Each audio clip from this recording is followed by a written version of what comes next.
Who could be ringing the church bell at this time? Maybe it ain't an ooh, Father. Maybe it's an it. And maybe it's tolling the bell. Oh, there's no such things as ghosts and monsters. Haven't I made that clear to you? Something tore the throats out of Charlie Rousseau's sheep, and that something didn't leave any tracks. Andy Trent here saw a weird glow moving across the marshes last night. And this morning, he found 2 of his sheep dead. Their throats torn open. Maybe the same thing that killed Andy's sheep is tolling the bell. I was on my way just now to deliver a special letter at Penrose Manor when a strange light appeared on the road before me, then moved quickly across the marshes and faded into the mist. I turned the cart around and hurried back here. It's not real. First the light, and now the bell. There's a very sound and logical reason for the bell tolling at this time, and I'm going to find out what it is. You can drive me to the church pots. The letter can wait. No hurry. Nothing will harm you if you're with the priest. Is that true, Father? Ah, what you need is more faith and less imagination. Come along.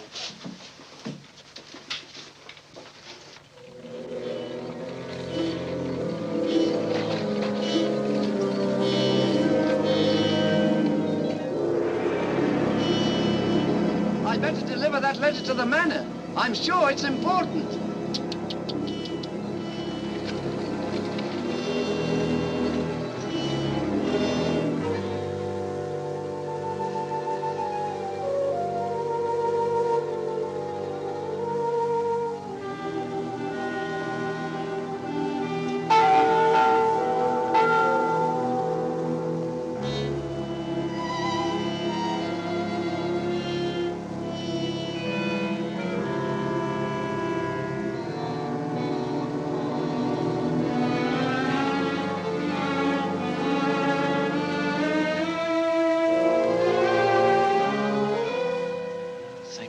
That bell has stopped. Odd. It's tolling at this time of night. I don't like it.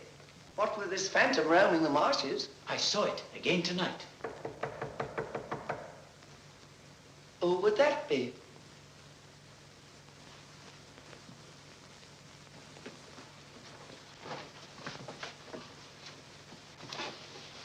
Lord Penrose? He's gone to Quebec. Get him on the phone immediately. What's happened, Father? Lady Penrose, dead, clutching the bell rope, calling for help. It was dreadful. Her ladyship. Call Sergeant Thompson at the police station. Ask him to come to the church immediately. Come with me, Potts. I'll need you. Yes, Father.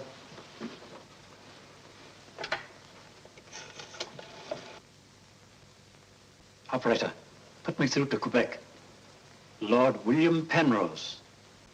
Yes, he's addressing a meeting of the Royal Canadian Occult Society at a Quebec hotel. It's urgent, sir. Page? Yes, sir? Lord Penrose. Lamont Rouge is on the telephone. It's urgent. It's in the gold room. Yes, sir.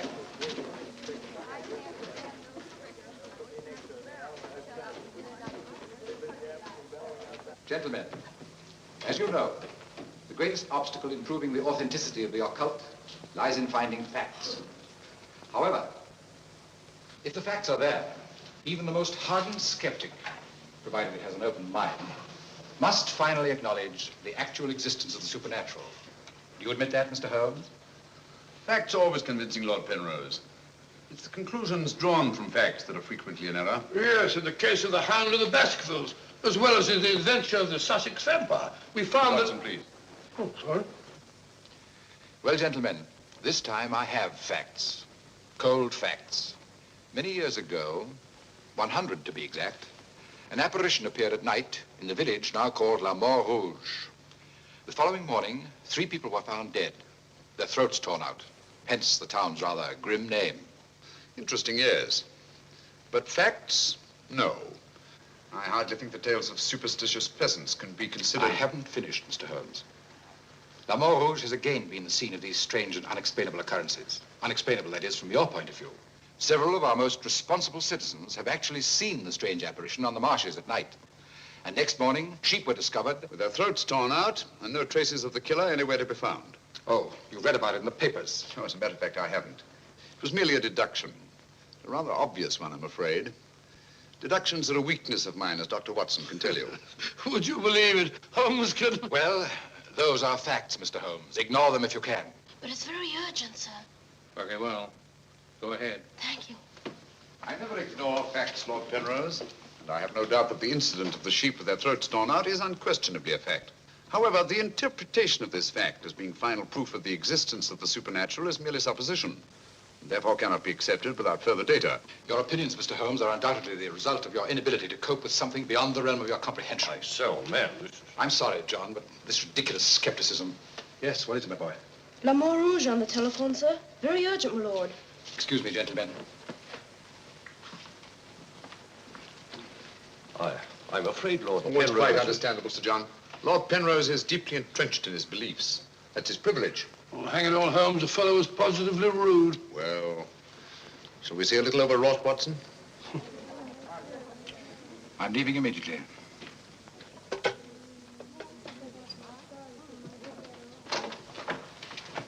Order my card, Watson. Hurry. Yes, sir.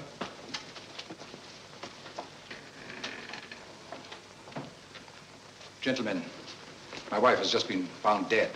Her throat torn out. In exactly the same manner as the sheep. This is terrible. I say, you don't think that it's... Undoubtedly, Mr. Holmes, you would call it murder by person or persons unknown. I'm sorry. If I can be of any assistance... Thank you, no. I'm afraid the happenings in La Mort Rouge wouldn't interest you, Mr. Holmes. Under the circumstances, I think we should adjourn. Yes, indeed, Sir John. Holmes, what a terrible thing. Now, Sir John, would you be good enough to convey our condolences to Lord Penrose? Yes, I'd be glad.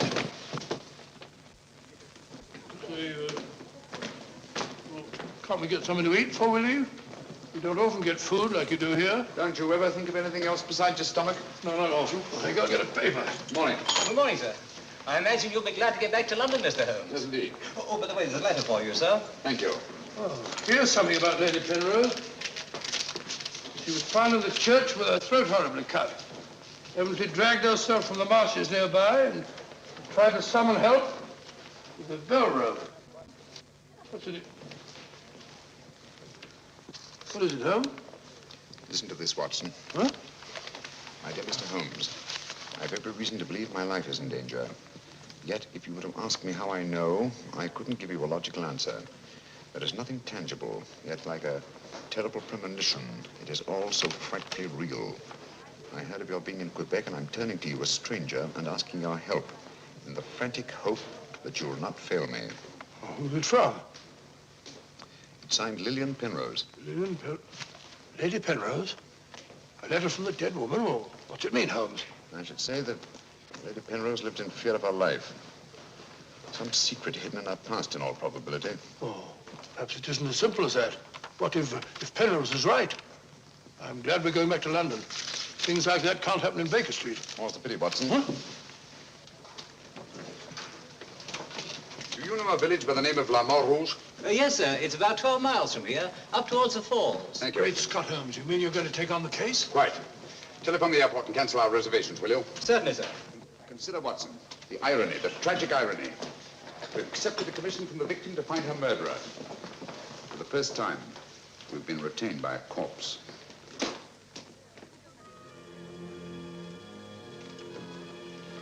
Doesn't seem to be a bell.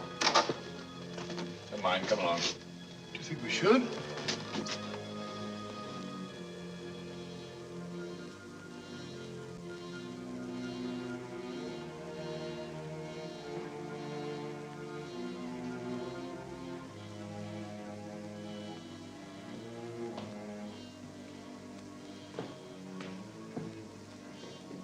What a cold, cheerless-looking room.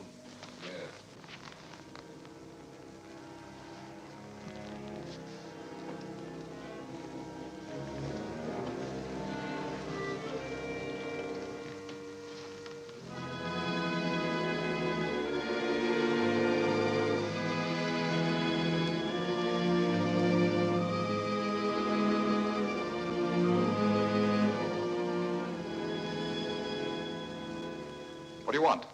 Who are you? Mr. Sherlock Holmes. I apologize for this intrusion. Would you mind, gentlemen?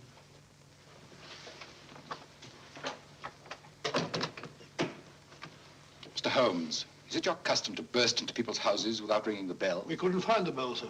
If you've come here to use the death of my wife to prove your theories, I must ask you to leave. Penrose. I received this letter from Lady Penrose this morning.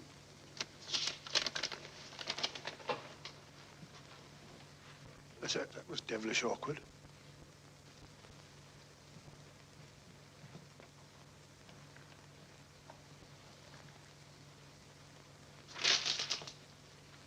I'm afraid you're a little late, Mr. Holmes. My wife's dead. And I've come here to find her murderer. You might have saved yourself the trouble. I'm convinced that the solution of this horrible deed lies in an understanding of psychic phenomena. Although I don't expect you to admit that, Mr. Holmes. I assure you, Penrose, I neither believe nor disbelieve in anything, including psychic phenomena. If I could just see Lady Penrose, it might help dispel much of the mystery that surrounds these happenings in La Mort Rouge. Drake! Why don't you answer the blasted thing? Sergeant Thompson has charge of the case. You'll find him at the police station. And now I must ask you to go and take your assistant with you. You'll excuse me if I don't show you out. Drake! Drake! Drake, where are you? What?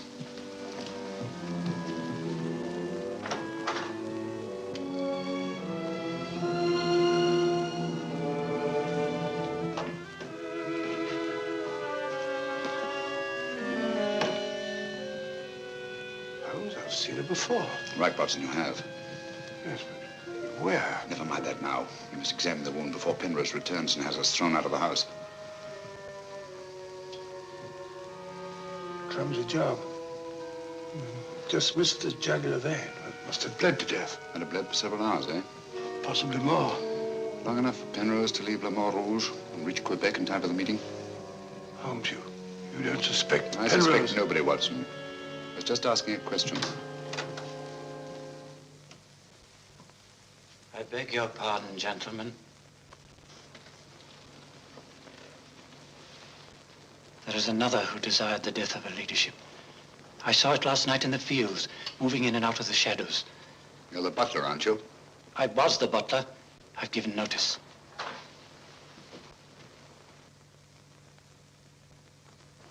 Drake!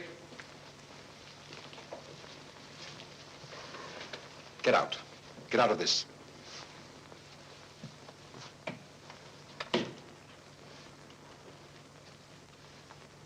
trust you found what you were looking for. Two things have been made clear to me, Penrose. That your wife was murdered and that she's Lillian Gentry. Lillian Gentry?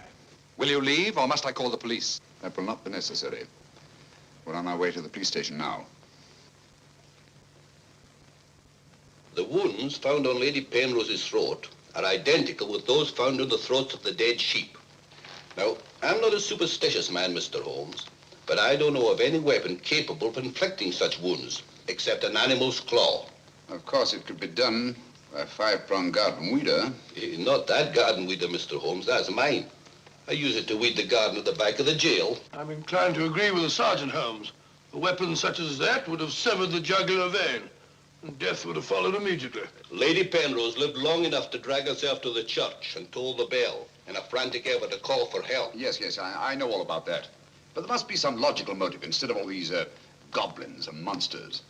Sergeant, have you ever heard of Lillian Gentry? No. No, I can't say that I have, Mr. Holmes. She was a famous actress who came to America some time ago. She appeared for many years in the United States and Canada. Then suddenly she disappeared. Her disappearance was never explained, and she was soon forgotten. But what's the connection between Lillian Gentry's disappearance and the death of Lady Penrose? Lillian Gentry and Lady Penrose are one and the same person. The same person? Precisely. One more question, Sergeant. Do your files show anyone with a prison record living in La Mort Rouge? No, Mr. Holmes. The only person having any connection with a prison is Emile Journet. He came here 2 years ago with his daughter and bought the hotel. He was a guard at Talon Prison. Thank you, Sergeant. I hear there are a lot of prairie chicken in these parts. I'd like to have a bag of them someday. I think that can be arranged, though. Yes, we can stop over at the farmyard and you can shoot all the chickens you want. That's all very funny, Holmes. Here you are, old fellow. We're going to engage rooms at Monsieur Journet's hotel. Landlord! I say landlord! Place seems deserted. Won't be for long if you bellow like that. Landlord! Oh, sorry, Holmes. Got to try and make summer. Yes, monsieur? My dear, have you got a room for us? Yes, monsieur. Good. Sign here, please. I'll sign for us both. Oh, thank you. You seem very young to be in charge here. Yes, monsieur. You are Mademoiselle Journet?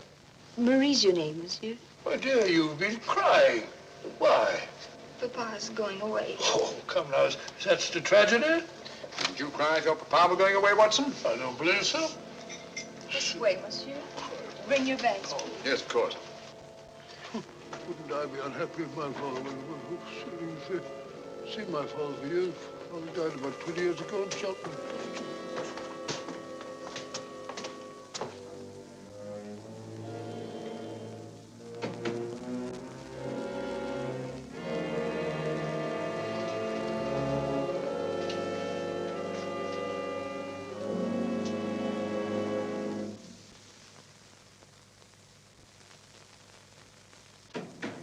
Some talk of Alexander and some of Hercules, of Victor and Lysander, such great names as these. Bills. That's the way it goes, Emile. It costs money to be born, and it costs money to die. Do you know who that was in the car? It was Sherlock Holmes. He's here now. What do you think he'll find? Ghosts and monsters? What else is there for him to find? There's nothing. I don't know. You're afraid, Emile? Of course I am, and so are you. Who isn't? Why should Sherlock Holmes come here? To investigate the death of Lady Penrose. What else? I'm afraid Mr. Holmes will return to London a sadder, but a wiser man. Why do you say that? Well, you can't arrest ghosts and monsters, can you now? Well, I'm on my way. The mail must be delivered. Some talk of Hercules, some of Hercules. That's better. This room gives me the creeps. It is very seldom used, monsieur. It isn't often that strangers come to Le Mort Rouge, and when they do, they never stay. I can't say that I blame them. Will your father be away for long? I don't know, monsieur. When is he leaving? I don't know. Marie! If you need anything, just ring, monsieur. That girl's frightened, Holmes. Obviously. She made the mistake of telling us that her father was leaving. Huh? You don't think that Journet... Suppose we have a little talk to Monsieur Journet. It might prove illuminating. Didn't I tell you not to answer any questions? Yes. Didn't I tell you to keep a silent tongue in your mouth? Yes, Papa. So you told them I was going away? Yes, Papa. I'll teach you to keep your mouth shut. Monsieur Journet, just why are you leaving La Mort Rouge at this particular time? I'm not leaving. What gave you the idea that I was? Your daughter? My daughter's mistaken. I merely said that I would like to go away. I've just been teaching her the difference. Yes, so I observed. I can't say that I approve of your method, sir.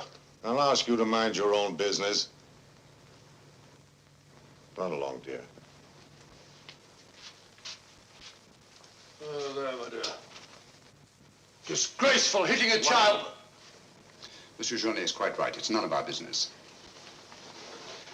Monsieur Journet, what do you know of the death of Lady Penrose? Only what everyone in the village knows, that she was killed by the monster. You've seen this monster? No, but who else could have done this terrible thing? Sheep have been killed, their throats torn out. You were a jailer at Talon Prison, weren't you? Oh, yes, monsieur. Why did you decide to come to La Mort Rouge? Well, I always wanted to own a hotel, and I heard this one was for sale, so I bought it. That was 2 years ago. Yes. I believe it was about the time the monster made his reappearance, wasn't it? Do you suspect me of being the monster, Mr. Holmes? No. I was just remarking a coincidence. I thought you didn't believe in those things, Holmes. Quite right, Watson, I don't. At least, not in the supernatural variety. Not the werewolf who bites into his victim's throat with his teeth. But, a monster who uses for his weapon of death a 5-pronged garden weeder. Yes, that's a little more in my line. I don't know what you mean. I mean that this monster's been recreated and used as a screen behind which to commit a horrible crime. Whoever did it felt certain that no suspicion could possibly fall on him. But my unexpected arrival upset his plans. Very possibly he became frightened, decided to run away. You're right, monsieur. I was running away.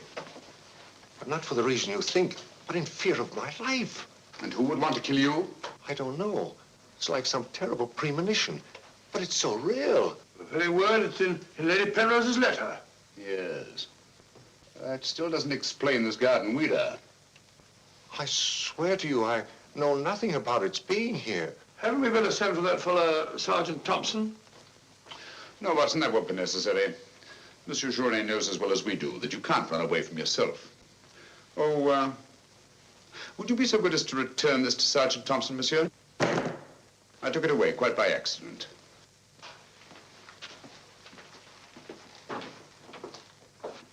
Monsieur Journet knows as well as we do. You can't run away from yourself. This fellow Journet seems a very frightened chap. Do you think he'd have any connection with Lady Penrose's murder? Time will tell us many things, Watson. And now, my dear fellow, there's something you can do for me, if you will. Anything, Holmes? I knew I could rely on you. I want you to mingle with the people in the cafe tonight. Find out all you can and keep a particularly sharp eye on Journet. Does he sort of take over the case? That's right, old boy. I want to get a good night's rest before starting out again in the morning. Oh, and incidentally, make yourself as inconspicuous as possible, will you? Inconspicuous? You can depend on me.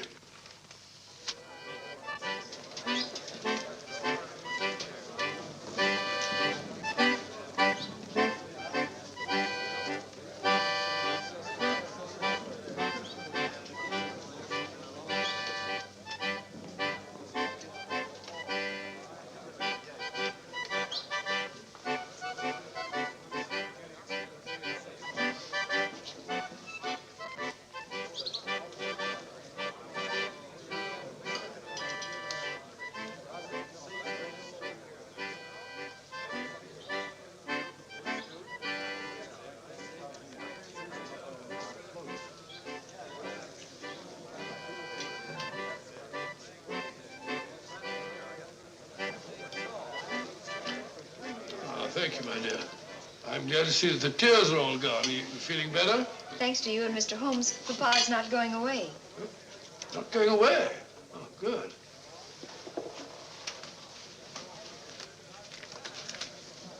Surely not going away. There are many phases of the supernatural, Mr. Drake. Witchcraft, vampires, werewolves, ghosts, monsters. You'll find them all in the history of crime. So I say to myself, Potts, this is the handiwork of the supernatural. I gather that your name is Potts, that you're interested in the detection of crime. Allow me to introduce myself. My name's Watson, Dr. Watson of 221B Baker Street, London, England. How do you do, sir? Here's to crime. Bigger and better crime. I deduce, my good man, that you're somewhat drunk. Yeah. Sharp he is, sharp as a tack, and just as flat-headed. You might also deduce that I'm leaving this place. Getting out. As soon as the bus I'm waiting for hoots its hooter. I believe they say honks its hooter in these parts.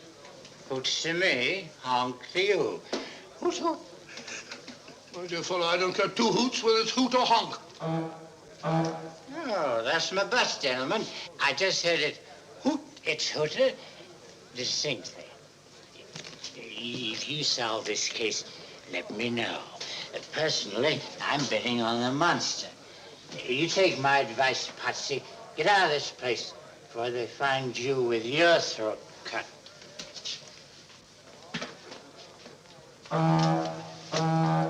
Hoots! It's hooter.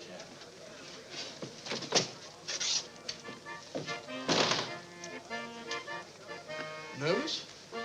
Well, the thought of having your throat torn out by some monster isn't likely to make you very gay, Dr. Watson. No, indeed. Some of Monsieur Journet's excellent wine will soon remedy that. Marie, would you bring a bottle of this excellent wine for my friend here? Yes, monsieur. Mr. Potts, as a student of the occult, supposing you give me your theory of this murder. You like this wine? Oh, but Dr. Watson, I never drink anything stronger than milk. Teetotal? No, hiccups.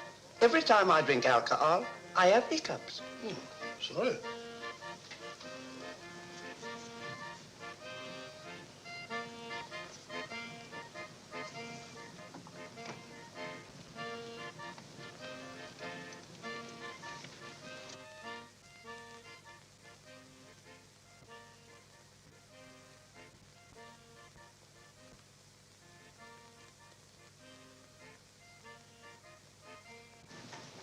Mr. Holmes.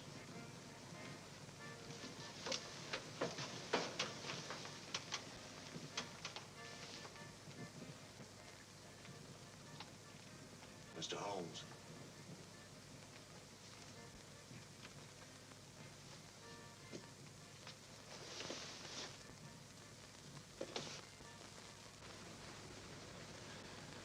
This circle is where the murder actually occurred. Yes, Mr. Holmes.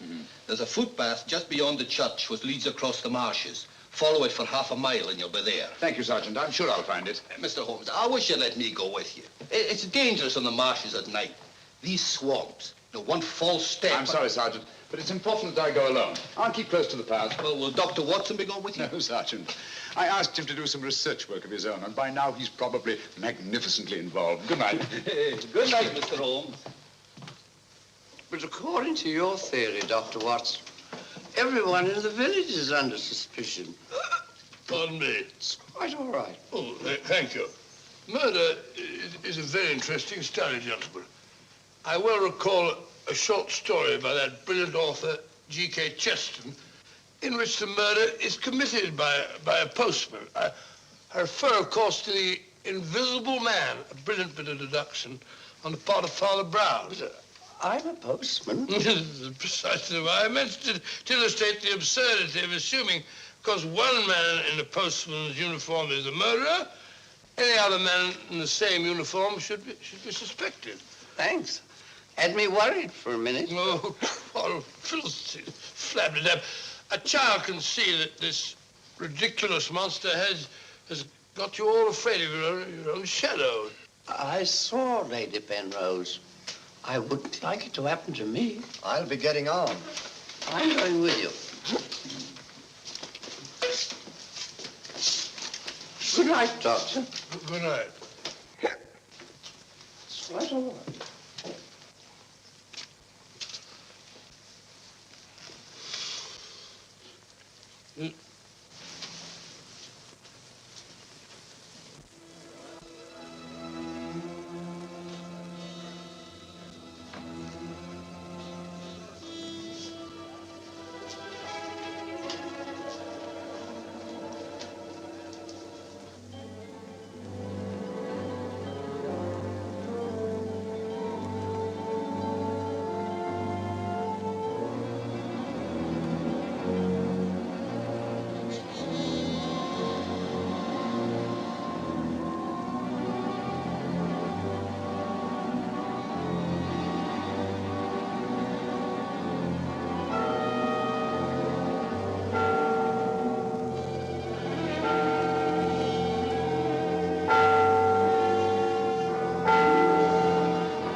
Well, what's so strange about a church bell ringing? It rang the same time last night.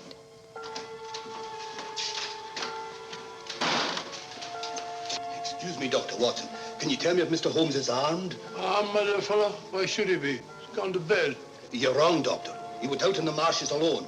I tried to go with him, but he refused. But great Scott, if he runs into this monster and he's by himself, he'll get killed.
Holmes, are you all right? Where are you, Watson? Here I am. Over here, Holmes. Watson, where are you? I'm in the bog. Oh, good gracious. Come here. Your instructions were to mingle with the people and stay in the cafe. Sergeant Thompson said you were out here alone, so I thought you might need help. Yes, so you proceeded to fall in the bog, eh? Fall? I was pushed into the blasted thing. Pushed by the most ghastly apparition. Came at me like a roaring furnace, with spitting fire in all directions. Before I could get my revolver, the thing was upon me. The next thing I knew, I was in the bog. Are you all right, Mr. Holmes? I heard shots. Yes, I'm all right, but Dr. Watson here seems to have encountered the monster. He has? Come on, old fella. We'd better get you out of these wet clothes and into a hot tub before you catch a death of cold.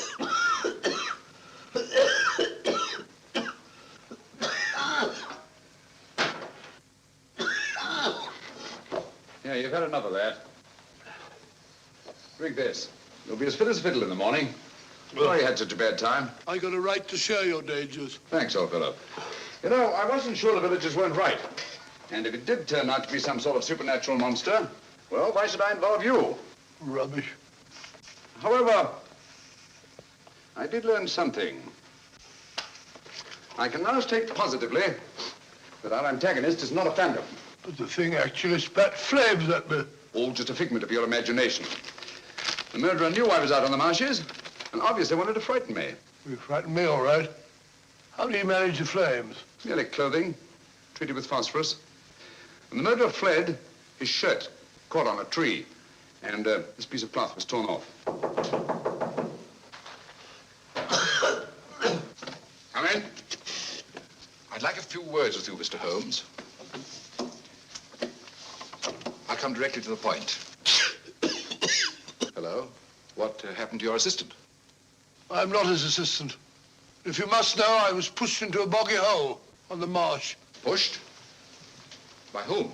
I don't know. Spat fire at me. My good sir, in spite of Mr. Holmes's theories to the contrary, things have been seen and heard on those marshes that cannot be explained away by the use of logic. If I were you, I'd keep away from them. I'm not so sure. Holmes found... Penrose, for the first time in my long pursuit of crime, I confess that I find myself baffled. I'm a detective. I need tangible clues. And up to now, I admit, I found none. And you won't. I advise you to leave La Mort Rouge. Tonight, you escaped with your life. Next time, you may not be so fortunate. Thank you for your considerate advice, Lord Penrose. Good night, sir. Excuse me. Oh, good night. I don't like this fellow, Holmes. Why do you think he came here? He wanted to find out if we discovered anything. He seemed very pleased when I told him we hadn't. Now, Watson, there are one or two questions I want to ask Sergeant Thompson. You stay here. I have a vitally important job for you. Anything, Holmes? What do you want me to do? Go to bed. Yes, it's cotton fabric. Yeah, take a look. That discoloration. The purple ink must have been spilt on it. Possibly. I should say this cloth was red with blue lines. Probably large checks. Yes, it seems to have been laundered a good many times. The blue lines are almost completely erased. Yes, you can scarcely see them. It's good fabric, well woven with a solid base. Hello, Bill. Hello, Sergeant. Your phone call must have been important. You bring me over this time of the night. It was. This is Mr. Sherlock Holmes. He wants to ask you a few questions. This is Mr. Taylor, the storekeeper, Mr. Holmes. Oh, good evening, Mr. Taylor. Good evening, sir. Have you any shirts of this design? The squares are red and the lines blue. Yes, I have. Can you remember to whom you sold them? I can. I keep them in stock specially for Judge Brisson. He won't have anything else. Judge Brisson, who's he? A retired magistrate. He's a cripple, lives alone with his housekeeper. Have you sold any of these shirts to anyone else? No, sir. They're too expensive for the village and the boatmen. This is the finest material. Imported. You say Judge Brisson's a cripple? Yes, he was a magistrate in Quebec. Had a stroke about 2 years ago. That's why he retired and came here to live in Le Mort Rouge. Just about the time that Monsieur Journey arrived here. Now that you mention it, it was just about then.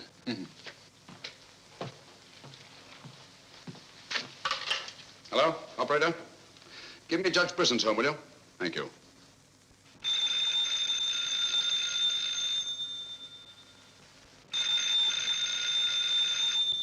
Nora. Let it ring. Haven't I told you not to answer the phone at night?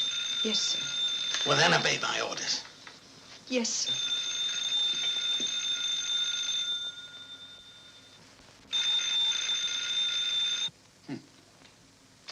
No answer. Where'd you live? On the Marsh Road. But I don't advise you to go there after dark, Mr. Holmes. The place is a fortress and guarded by a savage dog. I think Dr. Watson and I will have to pay Judge Brisson a visit in the morning. Good night, gentlemen. Good night, Mr. Holmes.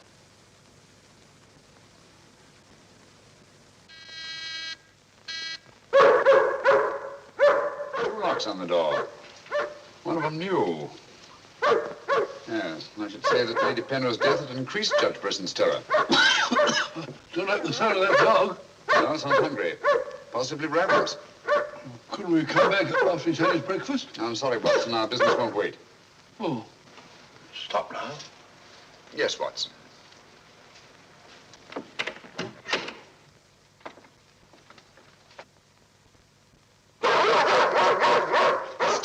Good Fido. Good Fido. Good Monty. Good Winnie. Who is it? Sherlock Holmes and Dr. Watson. I telephoned Judge Brisson we were coming. You can't come in. He's given orders no one is to be admitted. You wouldn't want Judge Brisson's death on your hands, would you? No, sir. Then you'd better let us in. I'll probably lose my job for this. Not after we've talked to Judge Brisson. My good woman, you keep an eye on that dog. Oh, don't worry, Watson. You know as well as I do. The dog won't touch you if you're with its master or mistress. Well, you know it and I know it. You're quite sure the dog knows it. Good dog. Happy dog. Nice, Winnie. Good, good Winnie.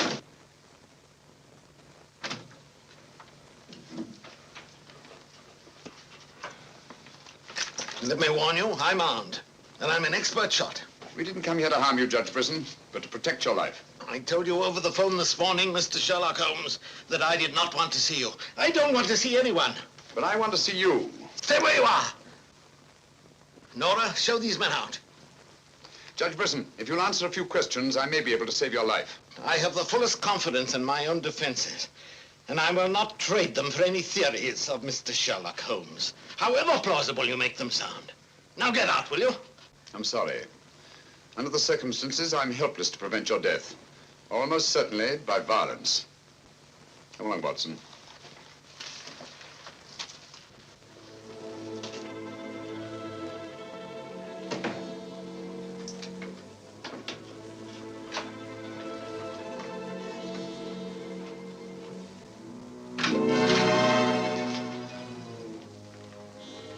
Pardon me. May I trouble you with that envelope? I must have dropped it.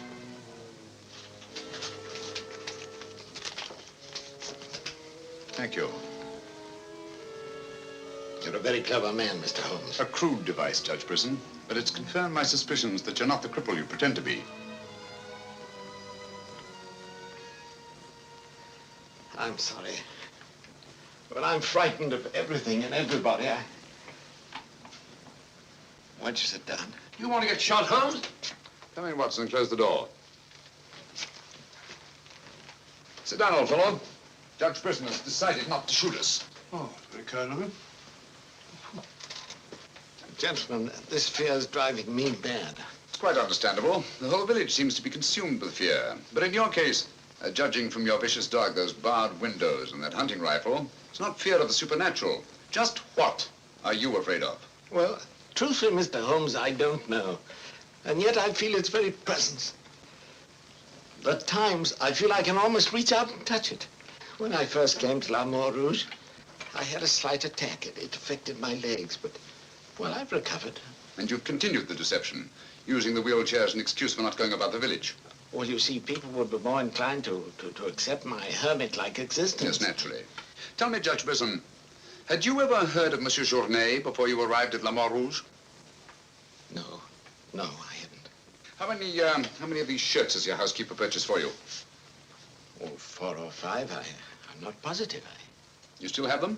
Well, 1 or 2 became badly worn, and I told my housekeeper to give them to a man who was doing some work for me at that time.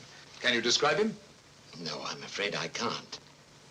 That was about a year ago, you see, and, well, I didn't pay much attention to him. He worked in the garden. Could your housekeeper remember him? No, that was a different housekeeper then. She went to the United States. Try to remember, Judge Brisson. Your life may depend on it. I do remember one thing. He had a very slight limp. I used to watch him from that window as he walked across the lawn. Splendid. Continue your vigilance, Judge, and under no circumstances allow anyone to enter the house, even someone you may know well. What's that mean, Holmes? It may mean nothing, Watson, and it may mean everything. I'm quite sure that Sergeant Thompson will have observed a man with a limp in a village the size of La Mort Rouge. Good day, Judge, and thank you. Good day, sir. I'm sure Sergeant Thompson will have observed a man with a limp in a village the size of La Mort Rouge.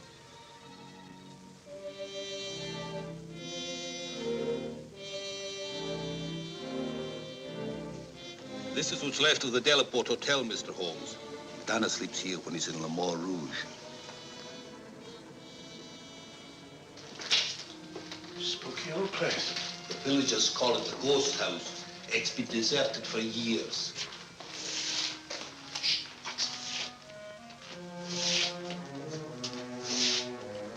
He walks with a limp. A left foot, I think. To the trained ear, Sergeant, footsteps have a characteristic rhythm as identifiable as fingerprints.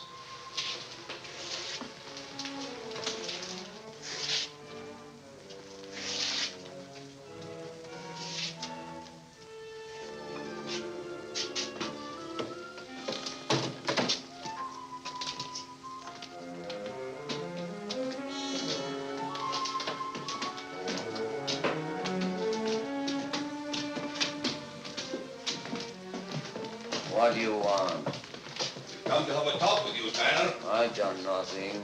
Then you won't mind answering a few questions. What do you want to know? Tell me, Tanner, where were you 2 nights ago? Down the river. And last night? I just got back tonight. You're lying. You can't frighten me. But now I got a job to do. It's quite evident that you haven't been on the river within the last 48 hours. Are you trying to make me out the murderer of Lady Penrose? How do you know she was murdered? I'll tell you how you know she was murdered. Because you murdered her. Holmes, look! In there! The monster! That's right, Watson. One of Brisson's shirts, which Tanner here treated with phosphorus.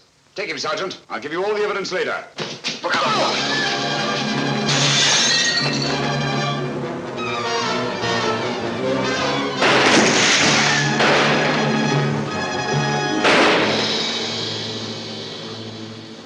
You got him, Sergeant? I'm sure of it. Come on.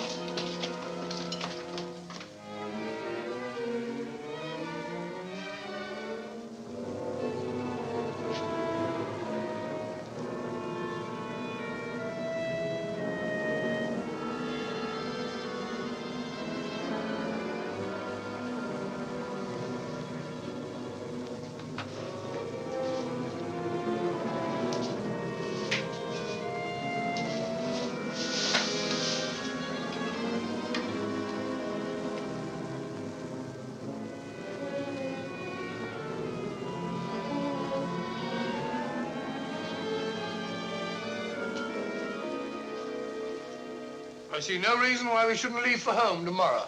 So much for tomorrow. But for tonight, what do you make of this, Watson? I found it in Tanner's room. Just a photograph? That's right, old boy, just a photograph. You notice anything else about it? Part of it's missing. Bravo, Watson. Now, if we can find the missing half, notice the discoloration of the torn edge, faded signature. The upper half was torn off sometime within the last year, I should say. Well, why all this fuss about an old photograph? Watson, have you ever stopped to think that the science of detection is very much like stringing a handful of beads? I can't say I have. Well, it is. And in this particular case, you might say that I have 5 beads. Journée, Brisson, Tanner, Lord and Lady Penrose. So far, I haven't had any thread to string them together. This, gentlemen, is our thread. And I think I shall start with Lady Penrose. But Lady Penrose is dead. The dead can tell us many things, Sergeant. You and Dr. Watson remain here at the hotel. I'll meet you later. I'm sure you got Tanner, Sergeant. But Mr. Holmes is never satisfied with a dead criminal. He has to sit in on the post-mortem. Come along. Let's go downstairs and celebrate the death of the monster. That's a good idea, Doctor.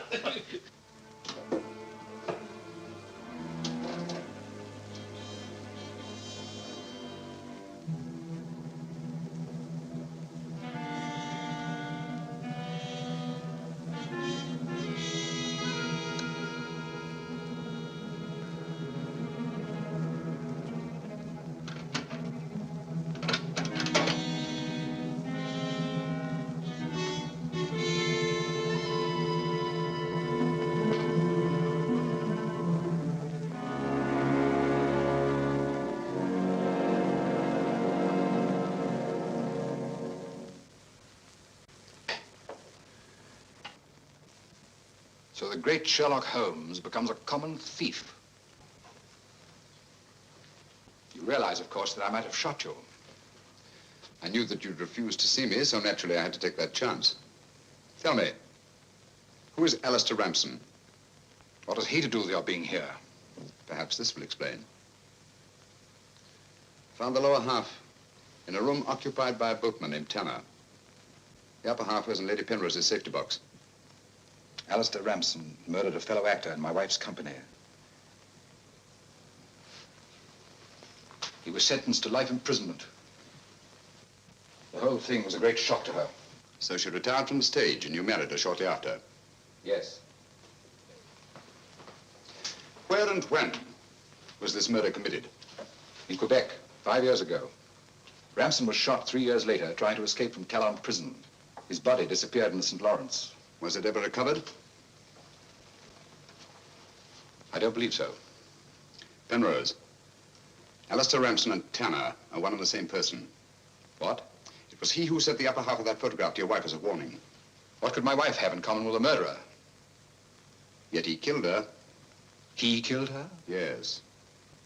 The monster was none other than Tanner himself. We found a shirt impregnated with phosphorus in his room. Tonight, when we faced him with the evidence of his crime, he bolted and jumped out of the window into the river. Sergeant Thompson fired a couple of shots at him. He's dead? In a way, yes. I don't understand. Tanner is dead only because he was discovered, and have therefore outlived his usefulness to his creator. But I'm afraid that Alistair Ramson, the actor, who created and played the part of Tanner, is very much alive. But surely, now that you know who the murderer is, the police... It's not quite as simple as that. During the time he's lived here, Ramson has undoubtedly established another character for himself, perhaps several others, who are by now familiar to the people of the town of Le Mans Rouge and quite above suspicion. He could be almost anyone in the village. He may even have been your butler, Drake. This is fantastic. Yes. Yet Lady Penrose's death is only the beginning. There's no saying where this madman will strike next. Tell me, is there anyone else in Le Mans Rouge who may have been connected in any way with the case of Alistair Ramson? Judge Brisson was the magistrate who tried and sentenced him.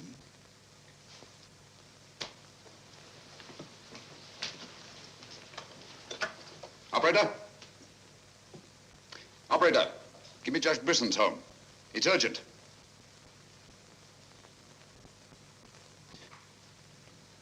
Judge Brisson, this is Sherlock Holmes.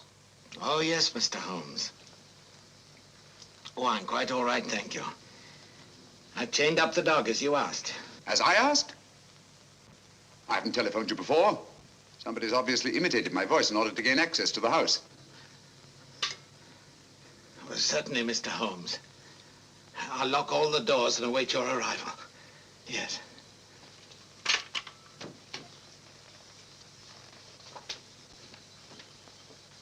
Nora! Nora! If I can be of any assistance, Mr. Holmes. Thank you, but I'm afraid... You think Judge Brisson's life's in danger? I only hope I'm in time to prevent a second murder.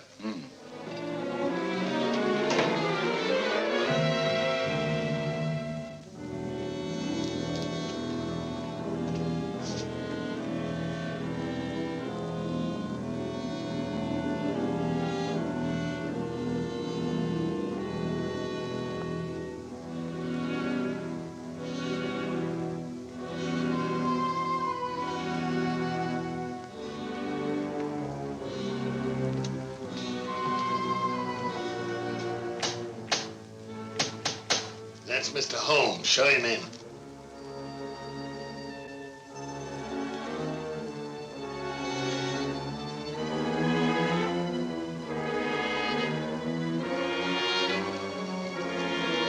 Hurry up, hurry up.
You know who it was? I don't know. I don't know.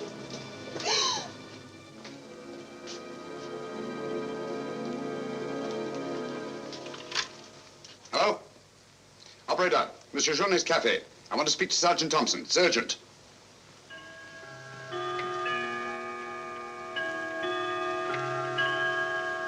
Sergeant Thompson, this is Sherlock Holmes. I'm at Judge Brisson's. He's been murdered. Judge Brisson's been murdered. Judge Brisson? The murderer gained access to the house, gagged and bound the housekeeper, then disguised as Nora, murdered Judge Brisson. I'm returning to the old Delaporte Hotel on the chance that he'll go there to change his clothes and assume another disguise. Ask Dr. Watson to meet me there as quickly as he can, will you? You'd better come here at once and take charge. Right.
Throw your revolver on the floor in front of you and raise your hand, Sherlock Holmes.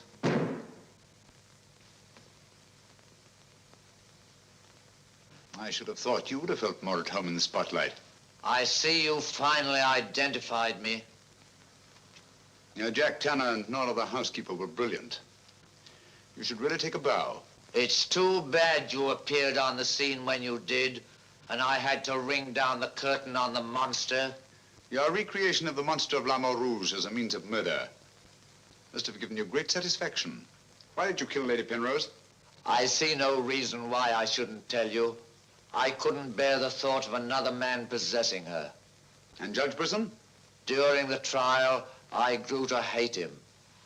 And when he sentenced me to prison, I vowed that someday I would escape and kill him.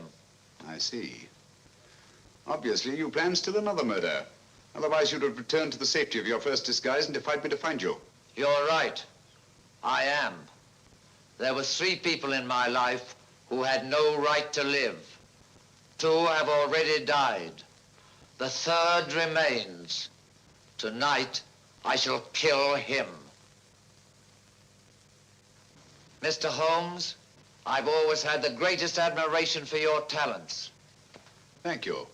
Your performance in this case has also been brilliant.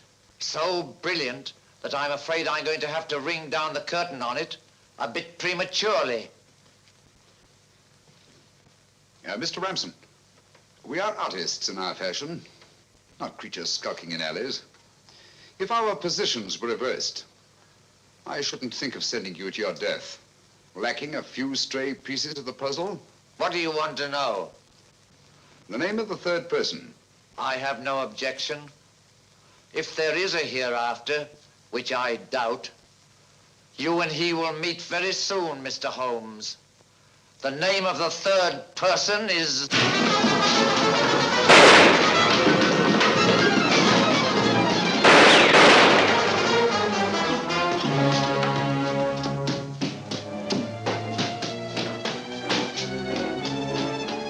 Coming, Holmes! Look out, Watson!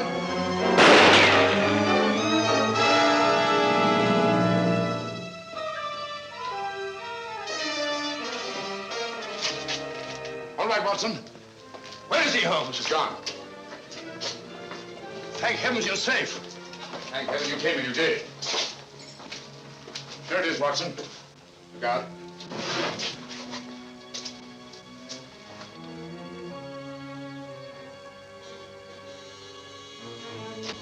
So you got away again?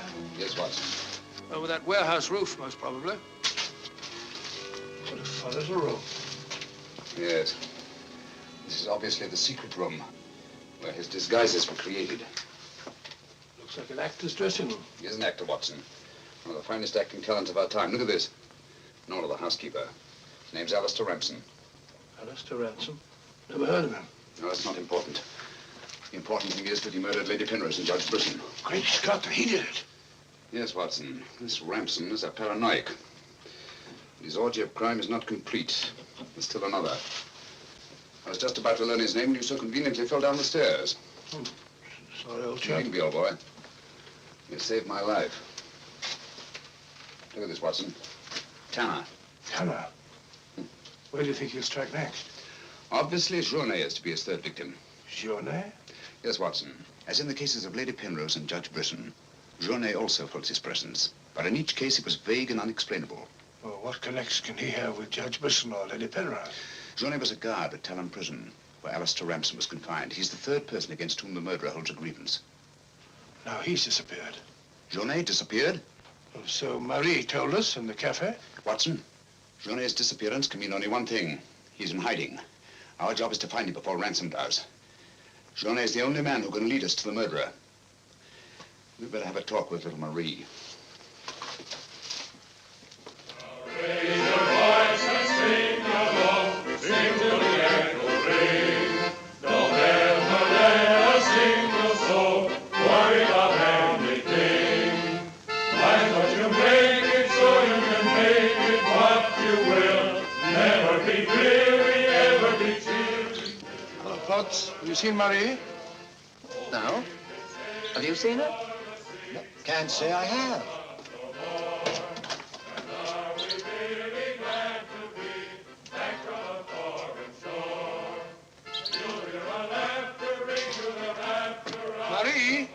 Watson.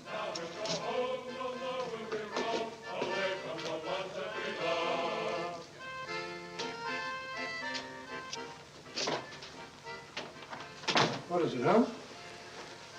I'm afraid we're too late. Marie.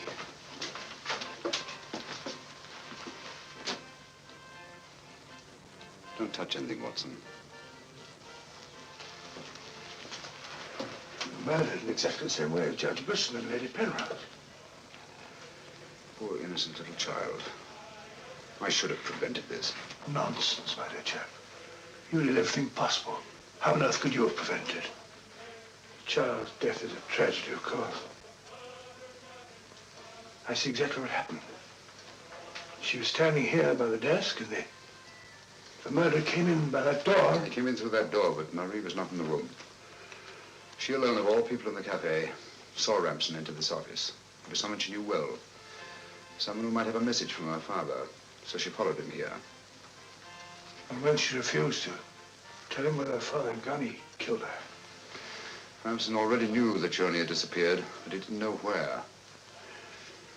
When he questioned her, she became suspicious, and it was then that he killed her. Telephone Sergeant Thompson, will you? And here's the Judge Brisson's. Ask him to come here at once. And see that no one leaves the cafe until he gets here. The murderer may be among them.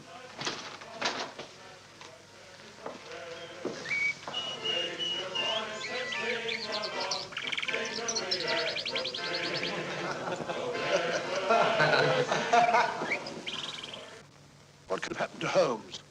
He's been away all day. It's very unfair of him keeping me in suspense like this.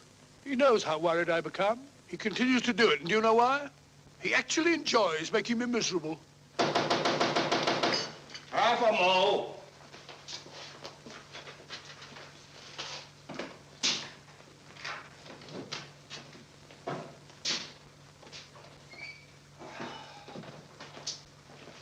No good, Watson. It won't work. What won't work? I've been to every place where Journey could possibly be in hiding. That's where you've been all day. Yes, Watson, and I must admit that I'm completely baffled. We've got to find Journey before it's too late. But how? I've been everywhere within a radius of 5 miles of this village. I've even been to the church in the hope that he'd disguise himself and attend Mass. He may have gone to Quebec. Every road's covered. He hasn't left this vicinity, of that I'm certain. All right, I'll answer it. Hello? Hello?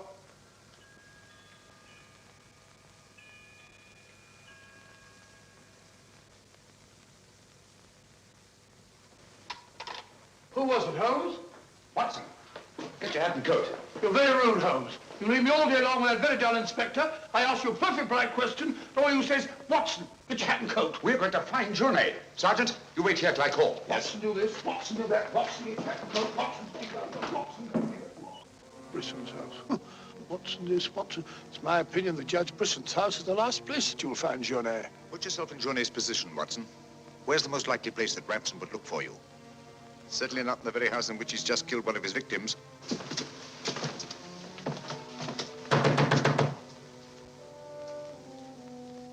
Journey! Journey! It's Sherlock Holmes and Dr. Watson. We're here to help you. I don't like the look of it, Holmes.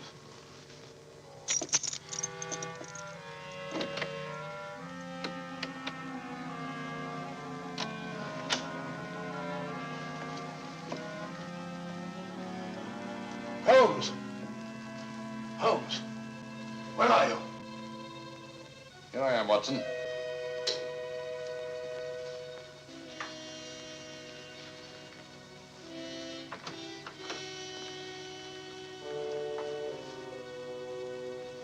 Journey! What do you want? We've come to help you. How did you know I was here? When you called your hotel just now, I answered the telephone.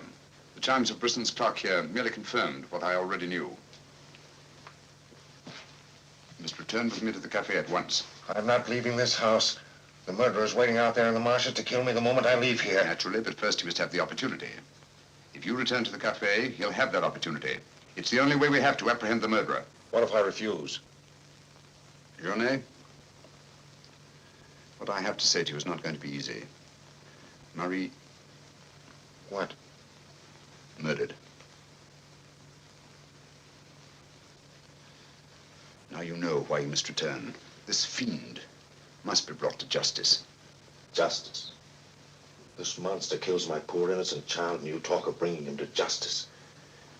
Will that compensate me for the death of Marie? If it's the last thing I do, I'll kill him with my own hands. Can't take the law into your own hands. Once you return to the hotel, he'll make an attempt on your life. Then we'll get him. How will we know who he is? You already know. It's his disguise that we haven't penetrated. Who is he? Alistair Ramson. Recognize the name?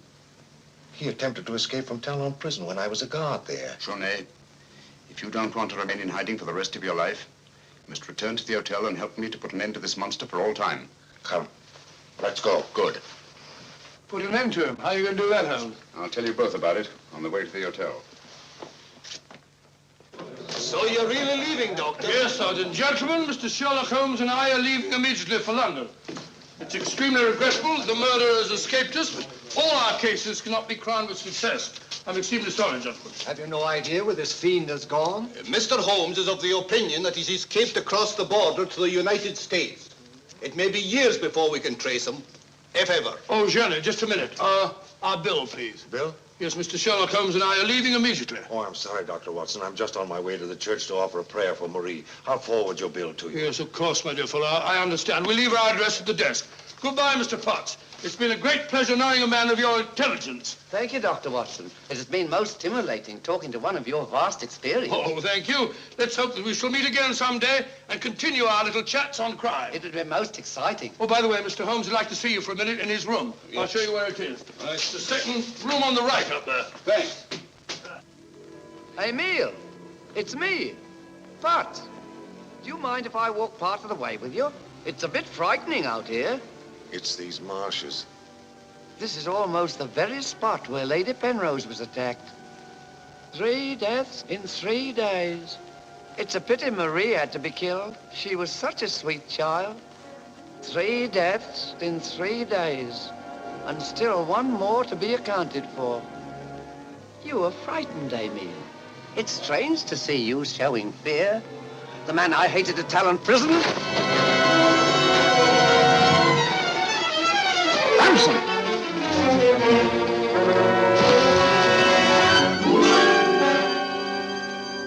Sherlock Holmes. Yes, Mr. Ramson. So you see the final curtain has not fallen after all. I thought you were on your way to London. Naturally, that's what I wanted you to think. That's why Dr. Watson announced our departure in the cafe. Journey's leaving was purely bait to bring you into the open. I merely replaced Journey once he was outside on the street. May I say, Mr. Ramson, that your disguise as a postman was a masterpiece of ingenuity. Your very choice of the role put you above suspicion. It was quite easy. I simply disposed of the real Mr. Potts after he had passed his civil service examination and had been assigned to La Moor Rouge. You realize, of course, that you'll never hand me over to the police alive. It's not my function to be your executioner. My duty is to hand you over to the authorities, which I fully intend to do. You're an optimist, Mr. Holmes. No, not necessarily. We're surrounded by police awaiting my signal.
killed him.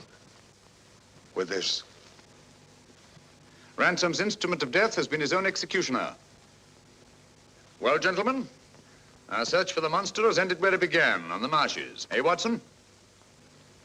Watson, where are you? Why isn't he here? He was with us a minute ago. Watson! Here I am, Holmes. Where are you? I've fallen in another hole.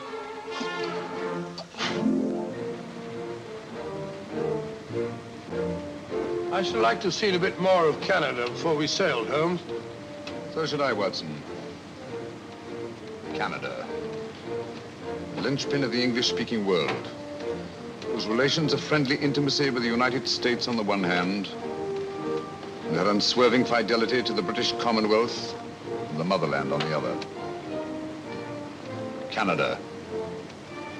The link that joins together these great branches of the human family. Churchill say that? Yes, Watson, Churchill.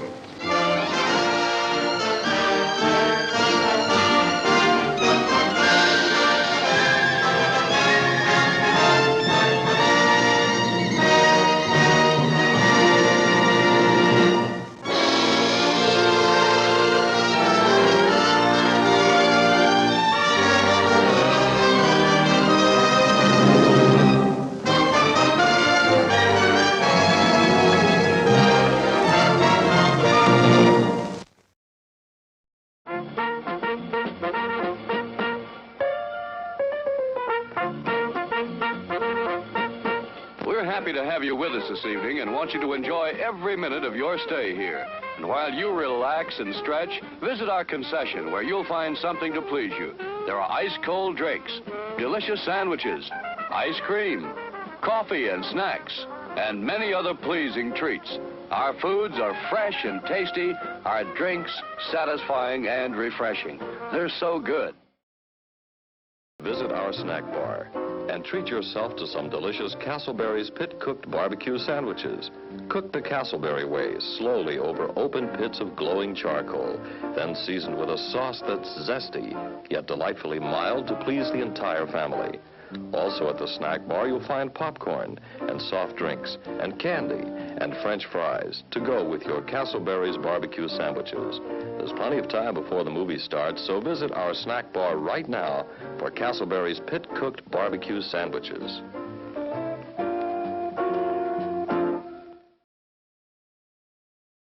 Here's a new taste treat. The corn dog. Plump, juicy wieners are dipped in a thick, golden, southern-style corn batter that seals in all their freshness and flavor. If you like hot dogs, you'll love corn dogs. Everybody does. Try a corn dog with your favorite beverage. At the refreshment corner now. Corn dogs.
The Star of Rhodesia is one of the most famous of the Earth's treasures.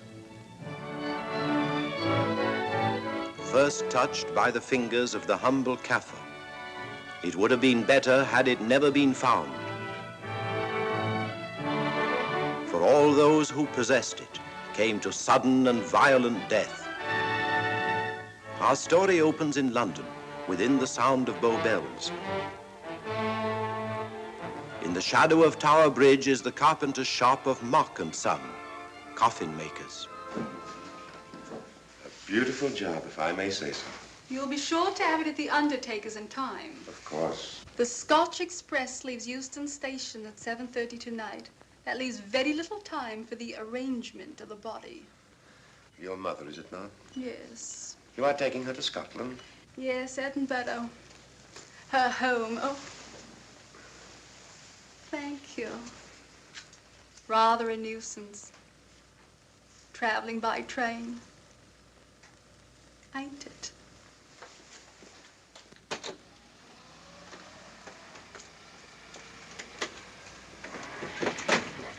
Up it, you.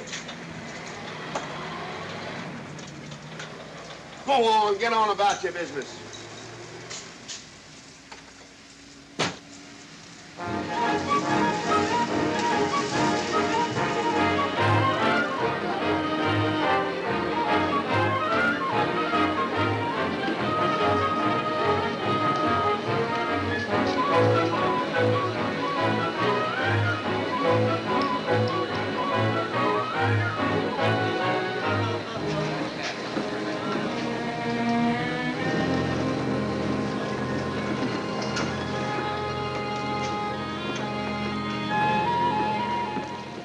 I'm terribly sorry.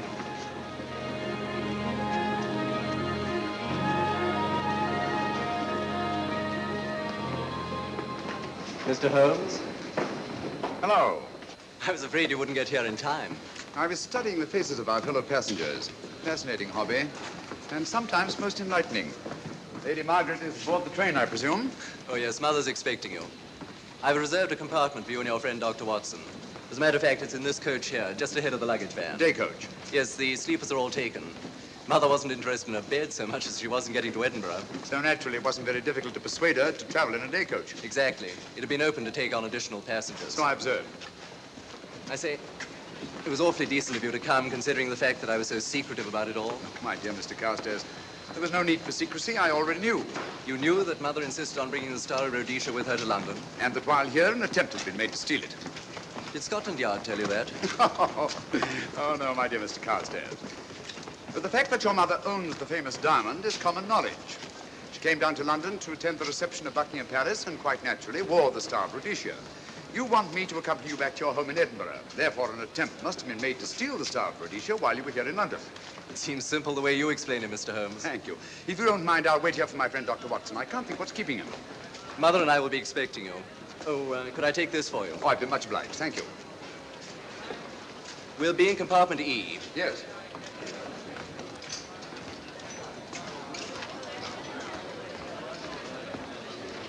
Ticket, please. Here's your carriage, sir. Well, well, well, look who's here. Inspector Lestrade. Why, Mr. Holmes. Taking a trip, Inspector? Fishing, eh? Bit of an holiday. Ah, that's very nice. Trout? Huh? Oh, yes, yeah. Rather large rods for trout, aren't they? Salmon, perhaps? Well, as a matter of fact, I'm going mostly for the rest. As a matter of fact, you're on a job for Scotland Yard, aren't you? I trust this is the right carriage.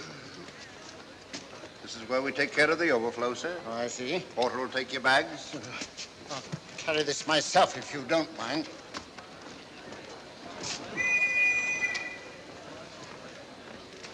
Ready to go, sir? 7:30, eh? We always leave on time.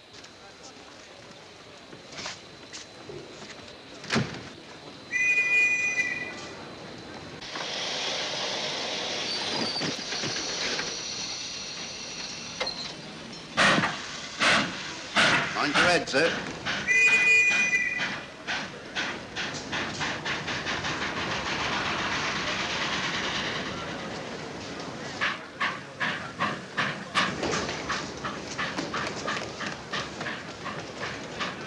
Watson! Coming, Holmes! Watson! All right, Holmes, I'm coming! I beg your pardon. I beg your...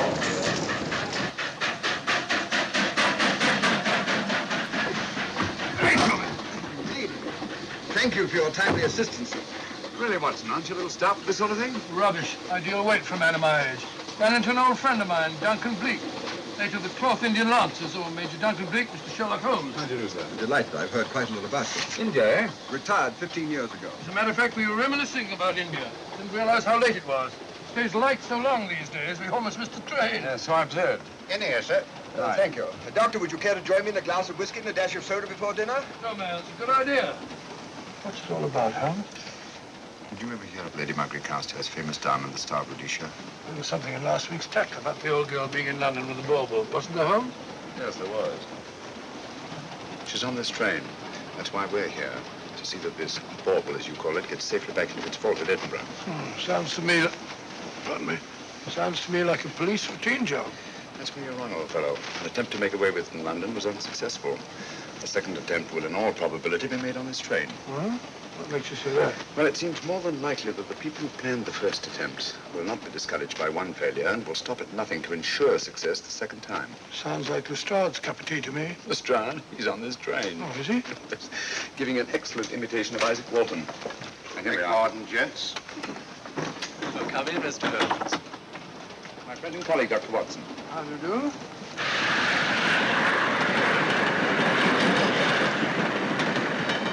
I thought it better to engage Mr. Holmes after what happened in London. No doubt you're an efficient person, but I don't think there's any need for a policeman. Policeman? How long have you been in possession of the Star of Rhodesia, Lady Margaret? 25 years. You know, it may seem strange to you, but I've never actually seen it. I suppose there's no harm since we're paying you to guard it. Mother. Yes?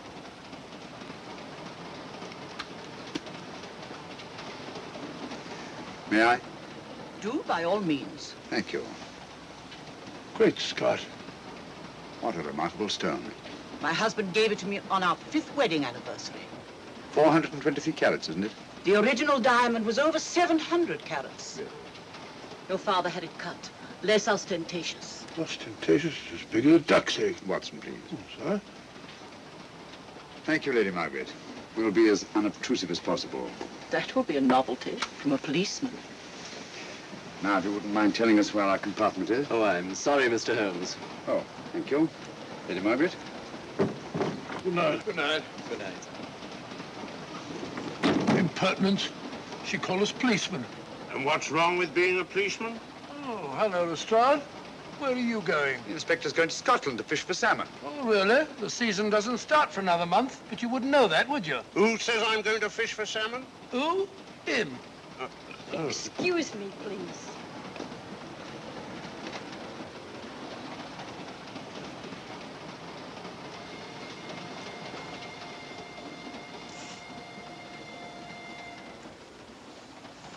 Police. Police? Here? On the train? Scotland Yard, I heard. I warned you.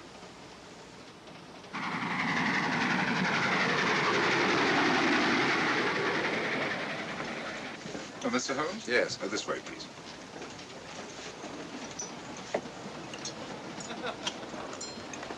Oh, there you are, Holmes. Try some of this curry. It's excellent. Steak and kidney pudding, please.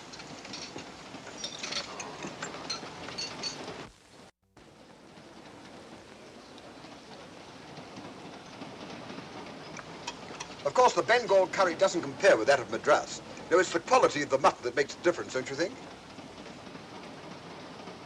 The meat's unimportant.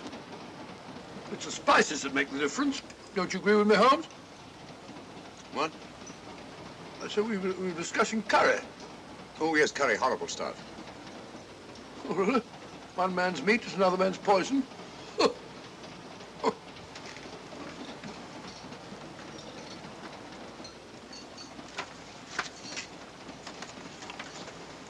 There will be 2 of us, steward. My son will be here directly.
my dear fellow, I still insist the unpolished wild rice does make a considerable difference to a good curry. Well, I still can't agree with you. Take care of this for me, will you, Watson? That's your fault. That was one of them.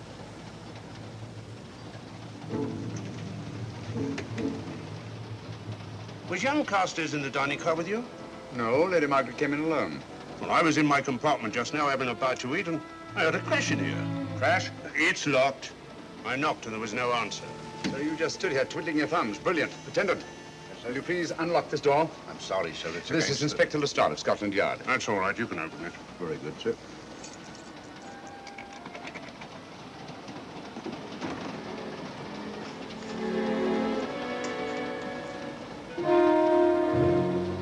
Well,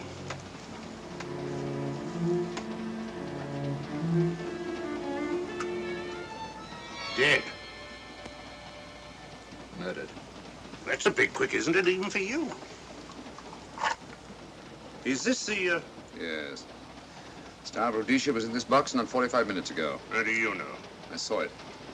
Well, it might be here somewhere. No, no good looking for it, Lestrade. Killer's got it. Ah, there you are, Holmes.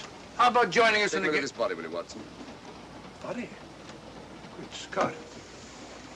How do you know it's murder, Mr. Holmes? Murder? Oh, I say. Who are you? Major Duncan Preek, a friend of Dr. Watson's. Oh. Well, what makes you so sure it's murder, Mr. Holmes? The door was locked. Every attendant has a key. Did you open this door for anyone during the last hour? No, sir. Was the key ever out of your possession? It never is, sir. It's on a chain. It's to me like heart failure. Uh-huh. Any marks of violence on the body? None that I can see. Seemed to have missed it this time, didn't you, Mr. Holmes? Possibly. Still, if it was a natural death, it came at a very convenient time, didn't it? Hmm?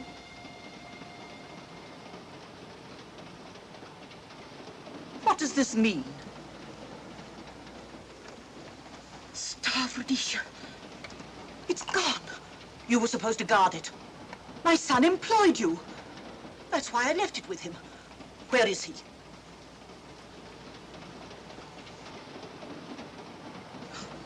I'm sorry, Lady Margaret. It was thoughtless of us to let you come in like this. You an empty compartment? Yes, sir. Then I think we'd better, if you don't mind, Lady Margaret, please.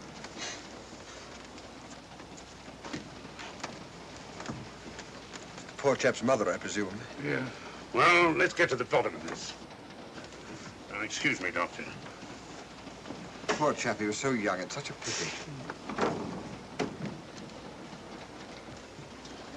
I've sent for the conductor, Lestrade. You want to talk to him, and I've asked that no one be allowed to leave this coach. Oh, thank you, Mr. Holmes. Shall we use my compartment? Thanks. Attendant, sir. Lock that door and let no one go in without my permission. You understand? Very good, sir. All right. Sorry, old man. Official police business. Well, that's all right. I'll catch up with you later.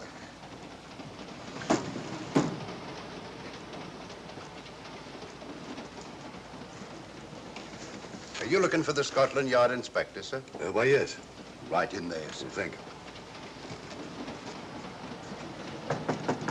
Come in.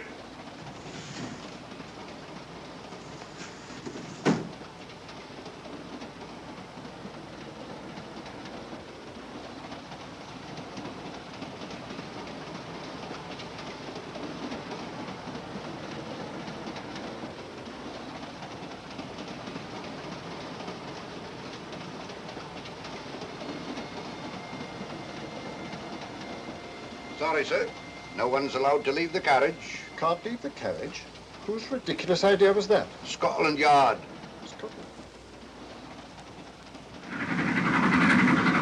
You say we don't stop until we reach Rugby. That's right, sir. Good. We'll have a thorough search of the train made before that time. Find the murderer, Inspector, and you'll find the diamond. But we don't know it was murder. Consider the facts, Lestrade. Young Carstairs was dead when the jewel was taken. Otherwise, he'd have put up a struggle, and there were no marks of violence on the body. If, however, he died a natural death, we must assume that the thief happened to be on hand just at the right moment, which is outside the realm of probability. No, Lestrade, in this case, nothing was left to chance. That's why I say find the murderer and you'll find the diamond. How do we know the thief didn't leave the carriage before we discovered the body? The attendant was in the corridor the entire time, and he's certain that no one passed into the dining car. The door at the other end leads into the luggage van. Which is always locked. Oh.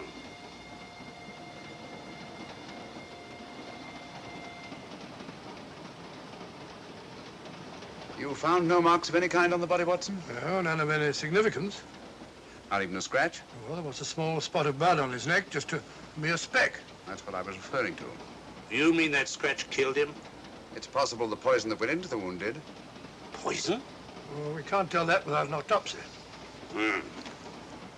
Have you got a list of the passengers in this carriage? Yes, sir. There you are, sir. Thank you.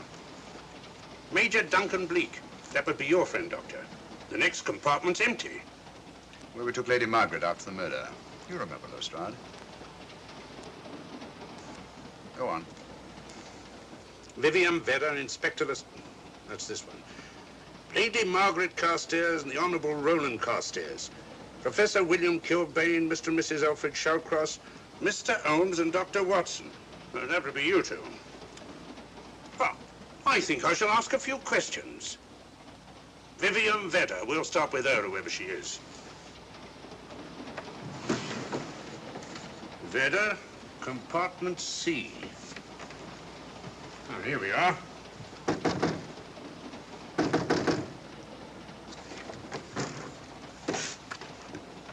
Empty. Sir Holmes, are you going to let Lestrade handle this thing by himself? Well, after all, he does represent the official police, you know. Well, with him doing the questioning and looking under the seat cushions for diamonds, we won't know any more when we're through than we do now. I could do it better myself. Why don't you, old fellow? Huh? By Jove, I think I will. Probably find out just as much as Lestrade would anyway. I'll do it at once.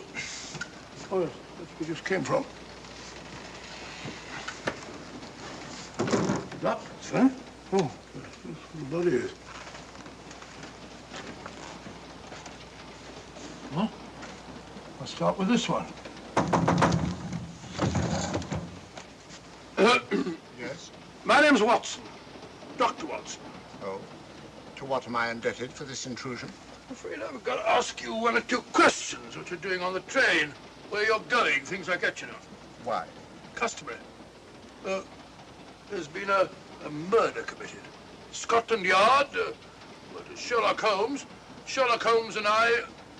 What about Sherlock Holmes? We're cross-examining suspects. Suspects?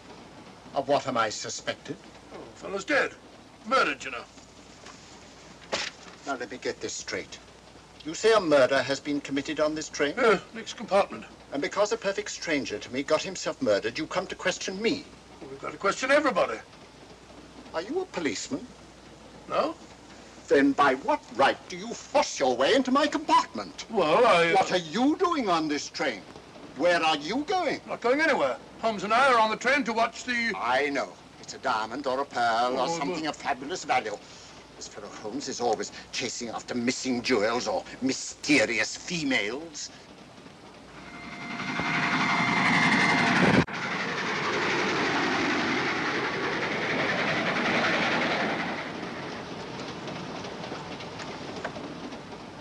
What is the meaning of this? I'm sorry, Miss Vedder, but it was necessary for us to search your compartment. Indeed. May I ask what you expected to find? A valuable jewel has been stolen. And a man has been murdered. We're making a routine search of the entire carriage and asking a few questions. Go right ahead.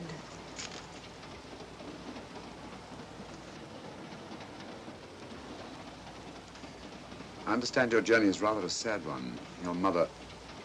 Yes. Perhaps we'd better not question Miss Vedder just now, Lestrade. Eh? Excuse us, will you?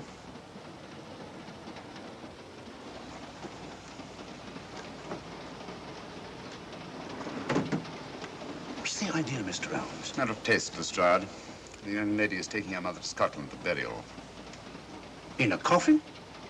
That is the customary method, I believe. Lestrade, I think we'll take a look at that coffin. Might prove interesting. I was about to suggest that very thing myself, Mr. Holmes. Conductor, I'll have a look in the luggage van. This way, sir.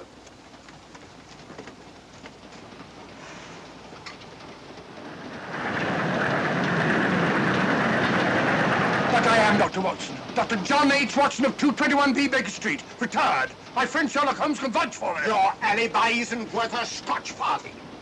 just told me that this fellow Holmes is a crony of yours. Naturally, he'd lie. I resent that, sir. Sherlock Holmes, the very soul of integrity. Might even be an accomplice. Why, if I were a policeman, I'd take you in charge this very moment. I didn't do it, sir. I swear I didn't do it. I can prove it. Prove what, old chap? Oh, there you are, Holmes. Now get out of here and join your silly friend. Did you discover anything, Watson? Yes. He's a very suspicious character. He tried to put me off the scent. From the little I heard, he seemed reasonably successful. Look here, you're not going to let an old fellow like Professor Kilbane discourage you, are you? Why don't you try this one? You think I'd better? Yes, of course. All right.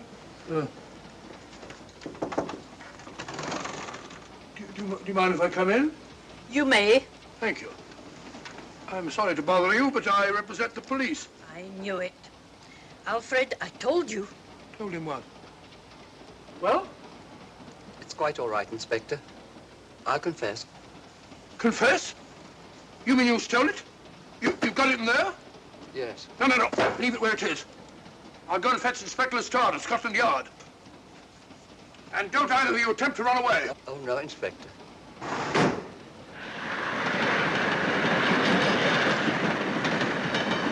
Is this door always kept locked, Conductor? Yes, sir. Only the guard and myself have keys.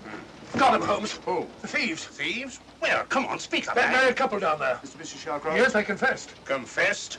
Broke them down. Gave them the 3rd degree. And you left them unguarded? I told them not to run away. We'd better have a talk with them.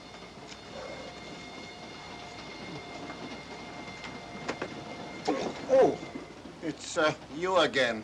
It might interest you to know that I've just caught the thieves. Excuse me, madam. You're the police, I know. I warned him, but no, he had to take it. I must warn you that anything you say may be used against you. Anything they say. They've already admitted everything. Everything? Yes, they've got it in there. I'd be glad to pay double what it's worth if only they won't prosecute. It's my first offense. You chaps always say the same thing. Come on, hand it over. Where is it? I stole it. I took it from a hotel in London. Come on. In my small way, I'm a collector of teapots. Teapots? Dr. Watson, does this look like a diamond? Not very much, now that you mention it. And what's all that about a confession? Well, when I came in here before, they said that they took it. Well, you'll please oblige us, Doctor, by not meddling in police business. His time wasn't entirely wasted, Lestrade. At least you've recovered the teapot. Thank you, Holmes. Teapot. The fellow tries his best. What's he get? Humiliation and abuse from the start of all people. A good man to chuck up the whole case. Might be a good idea to let the police do their own work. You mind your own business. Oh, there you are, Watson. How about a spot in my compartment? Thanks, old man. Serve him right if I got a bit tiddler.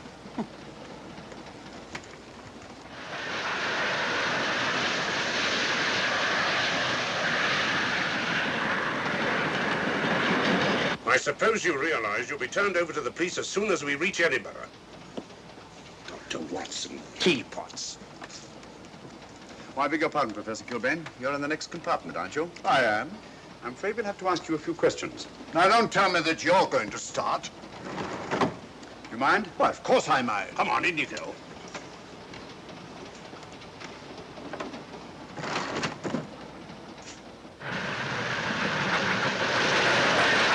A brilliant mind, but there have been times when... When your scientist's mind has shown him the way. Exactly. You take the death of young Carstairs, for instance. I knew from the first it was poison. The scientific approach, of course. The murderer used a hypodermic. Some rare poison from South America, probably. Or India. Yes, India. I've been to India. So have you. Yes. Yes, of course. Well, You've been in here. I don't like your attitude, Professor Kilbane. I don't like it at all. Perhaps not. But I'm on this train for legitimate reasons. And I've neither the time nor the inclination to assist you with your work. You're perfectly within your rights, sir, and I'm sure that Inspector Lestrade appreciates that. Thank you, sir. Now, if you've no objection, I have some work to do which requires concentration. Mathematics? Yes. Interesting study. If you don't mind.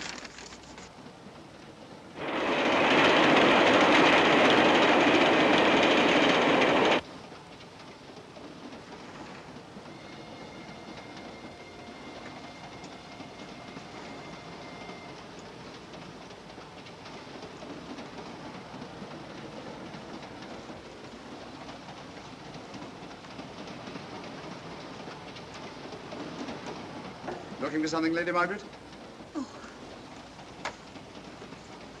I came to get my bag. The door's locked. Naturally. Perhaps I can help you.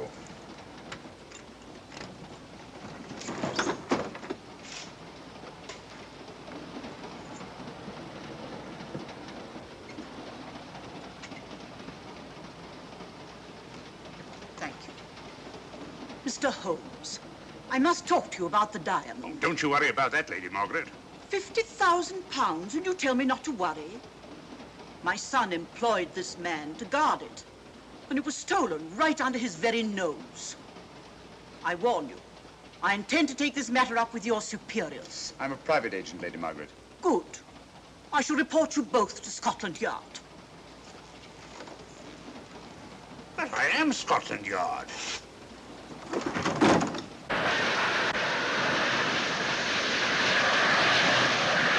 Lady Carstairs entered the dining car alone. You and I were already there.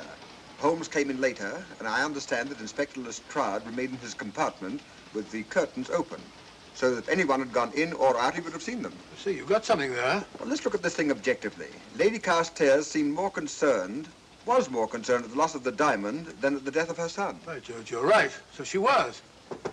Come in. Oh, here you are, Watson. Oh, sit down. Have a drink? No, thanks. Do you mind if I, Not at all.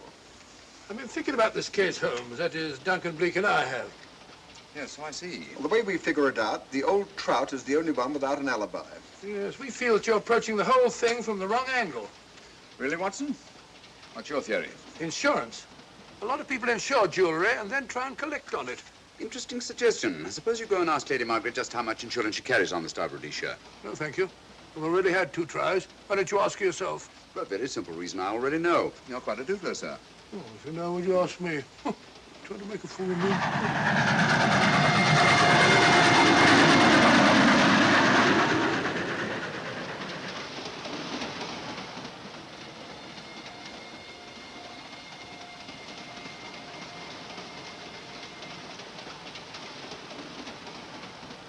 Mr. and Mrs. Shawcross.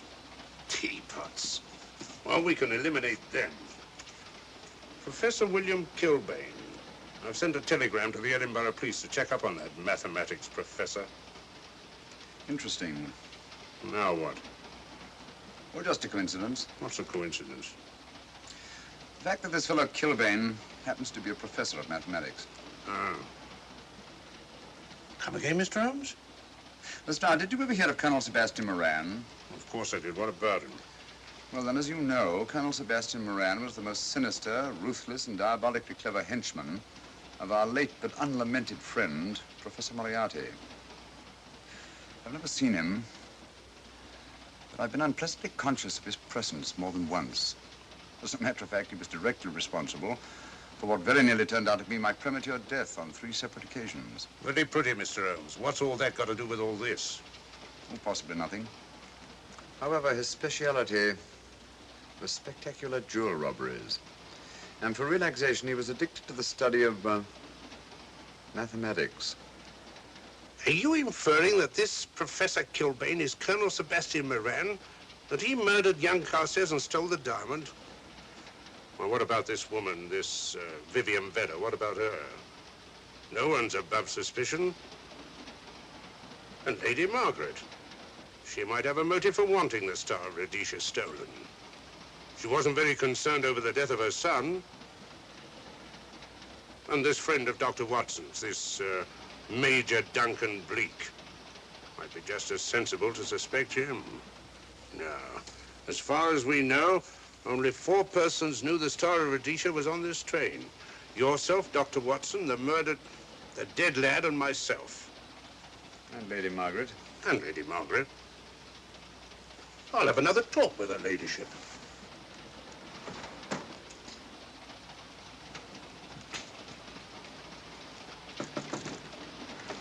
Lady Margaret, do you mind if I come in?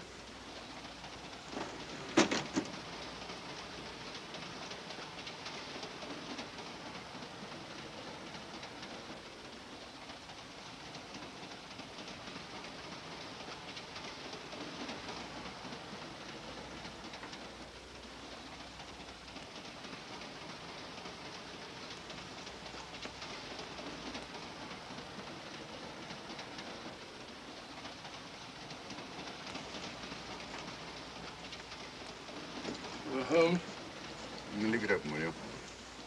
Lucky beggar. Who's a lucky beggar? Duncan Bleak. Been playing cards with him. He won all the way across, I believe the expression is. Have you been with him all this time? Yeah, just left him. He introduced me to a newfangled game. Gin rummy, he called it. American, I believe. A lot of bookkeeping connected with it. You, ever hear of it?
Looking for the murderer, Inspector?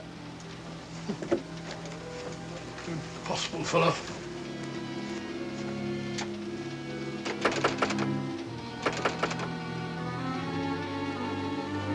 I understand it.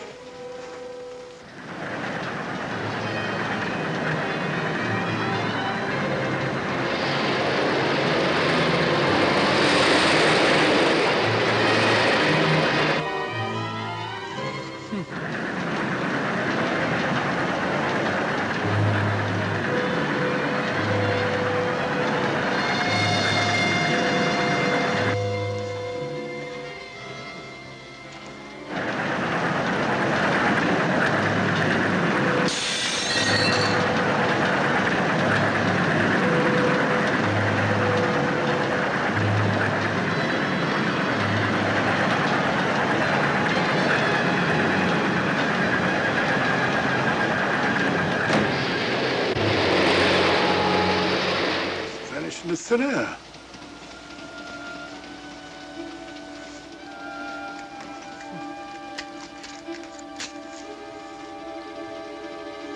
Well, there you are. Where on earth you been?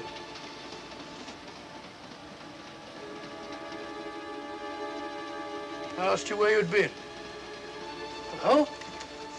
What's happened? I've been observing the landscape from the door at the end of the corridor. I've just been along there. I didn't see you. The door was shut.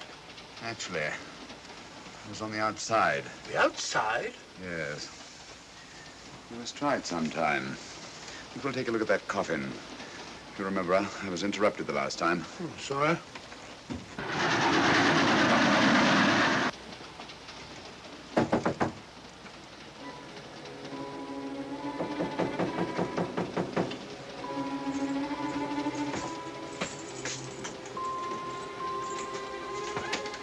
I'm Sherlock Holmes. Do you mind if I inspect a coffin you're taking to Scotland? No one is allowed in here, Mr. Holmes. I'll take the responsibility. Excuse me.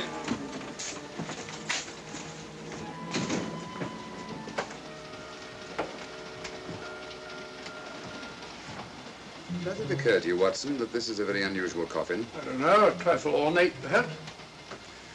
I wasn't thinking of the fittings. Do you mind if we open it? It's forbidden, sir. Sorry. Go on, Watson. But you can't do that, sir. We'll have to. Excuse me, please.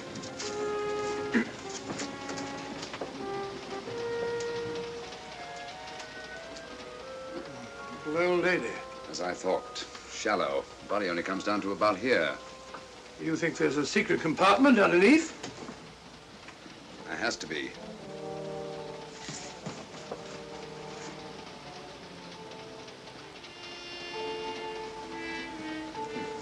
Empty.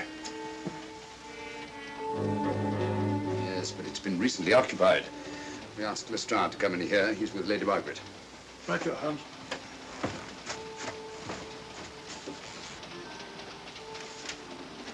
Have you let anyone else in here? No. Mathematics, eh? Gives me something to do.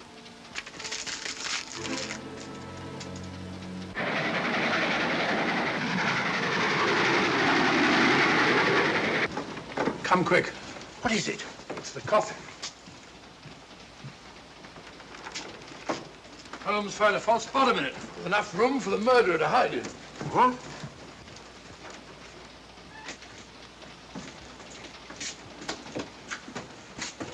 What is all this, Mr. Holmes? There's where your murderer's been hiding, Lestrade. It's just a question of finding him, isn't it, Mr. Holmes? Not him, them. Eh?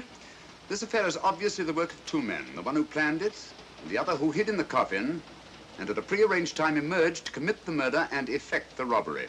What are you talking about? Colonel Sebastian Moran. You've got that man on the brain, Mr. Holmes. My dear Lestrade, I accepted this case because I was virtually certain that Colonel Sebastian Moran could not resist such a tempting morsel as the Star of Rhodesia. I'm convinced that he's the brains behind this case and that he's on this train. Oh, and how would you go about finding out which one of the passengers is this Colonel Sebastian Moran? If he is one of the passengers. Well, I suggest that you start by questioning Miss Vera. It might prove interesting. Huh? Oh.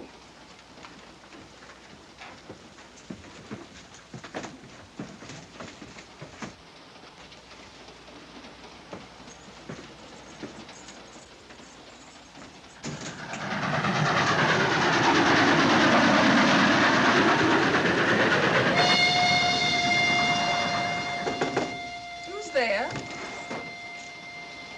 Miss Vera, I want to ask you a few questions, and I must warn you. Anything you say may be used against you. Oh? Now, about your mother. It isn't your mother after all, is it? Perhaps if you explain. That coffin, we've examined it. And found the secret compartment. Oh, come on, let's have it. Have what? The old story. If you insist. The man approached me and asked me to take a coffin to Scotland. He offered me £100. Were you aware that the coffin had a secret compartment? I was. What story did this person tell you to account for a man being concealed in the coffin? That someone had to leave London. Foreign agents were watching the train. Foreign agents. All right. Maybe I didn't believe that foreign agent story. You realize, of course, this makes you an accomplice. What was the name of the man who approached you? I don't remember. Miss Vera, the man who engaged you to take this coffin to Scotland, was it by any chance this man here? I say, old man, aren't you making a mistake? My dear Watson, just what do you know about Major Duncan Bleak? I've known him for years. He's a member of my club. I say, is this a joke? Does the name Colonel Moran mean anything to you, sir? Colonel Moran? Yes, Colonel Sebastian Moran. I'm afraid it doesn't. Good heavens, you don't think that No, I... no, of course not. You have the perfect alibi, Dr. Watson. Yes, of course. Good heavens, gentlemen, you're at perfect liberty to search my compartment, to search me. If you find the diamond, Now, that won't be necessary. The Star of Rhodesia has not been stolen. What's that, Mr. Holmes? An imitation was stolen. I have the real one. You've got it? My dear Lestrade, surely you didn't think I would allow Lady Margaret to retain the genuine diamond when I felt reasonably certain that an attempt would be made to steal it? I have had it in my possession almost from the moment I boarded the train. Confound it, Mr. Holmes, you had no right to do that. This is a police matter. Come on, let me have it. My job was to see that it wasn't stolen. It wasn't. Look, I don't know what this is all about, but I do know that I never seen this gentleman before in my life. I shall have to ask you to remain in your compartment until we reach Edinburgh. Inspector Lestrade. Huh? Oh. Telegram for you, sir. Thank you. I'm sorry, old man. I'm afraid my friend owes you an apology. Oh, that's all right, Watson. In a case like this, naturally everyone is suspected. Well, we all make mistakes. Even Holmes is not infallible. And after all, the killer is still at large, you know. Yes, he is, isn't he? Well, good night. Good night, old boy. Don't worry. I think I'll have another little chat with that professor fellow. Something important, Lestrade? You have your secrets, Mr. Holmes, I have mine. This is Inspector Lestrade. Look here.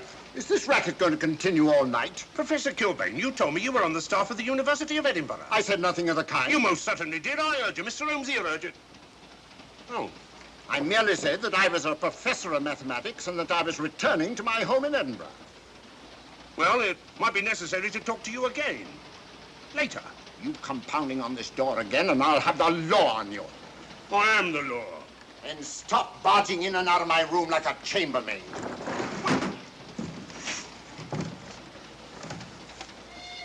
Where is everybody?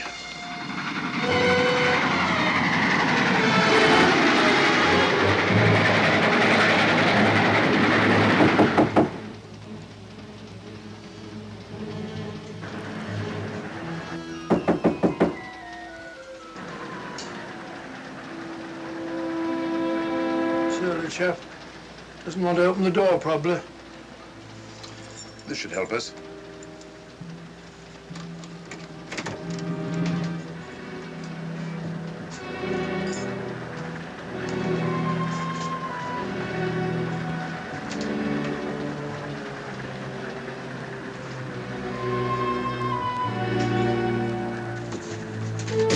Hello? Who shut that door?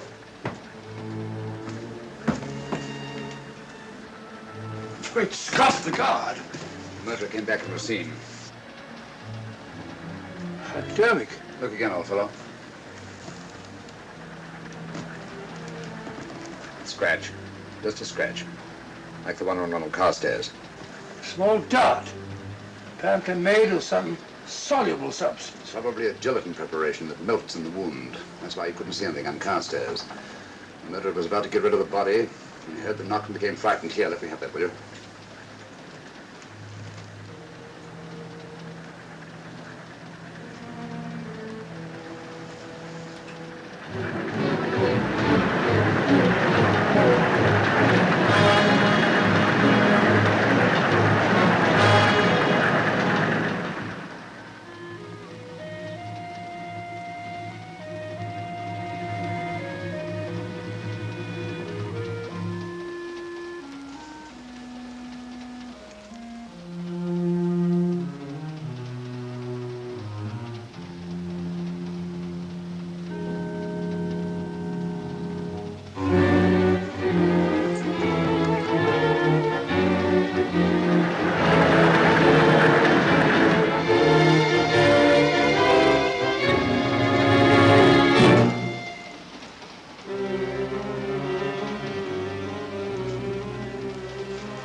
Come away from that door.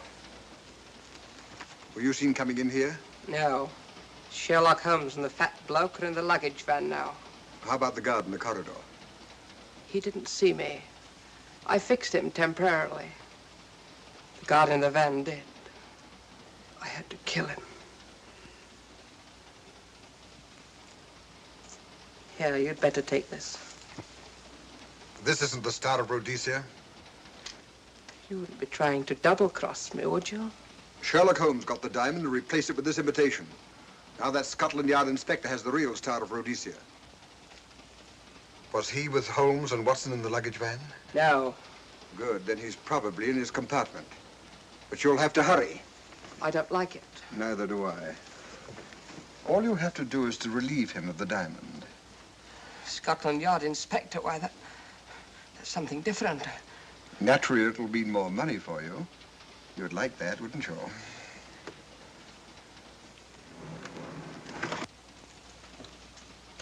Come on.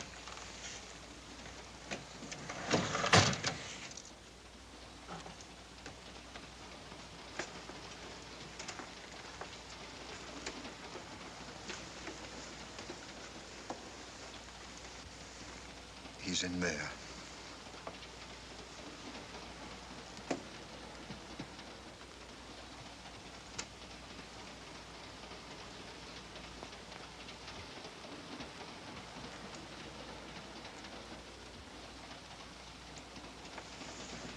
He's got the diamond.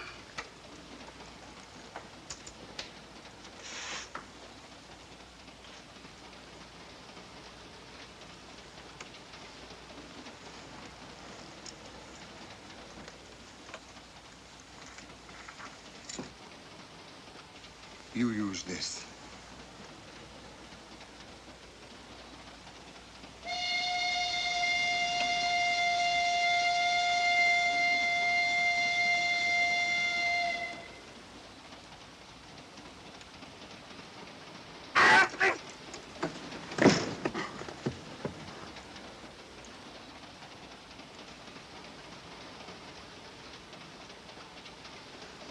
No!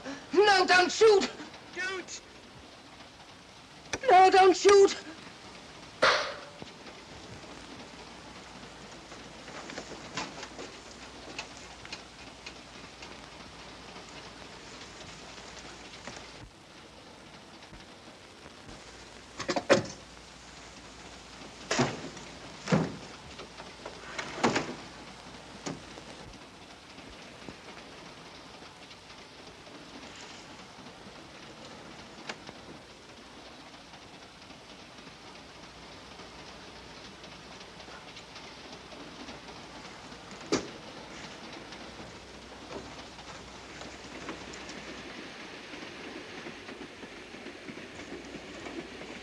Hello. That fellow you put on guard isn't there. So I observe. Strange. What is?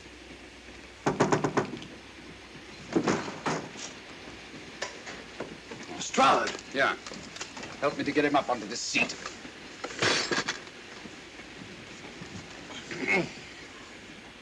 He's coming too. Hand me that water, will you?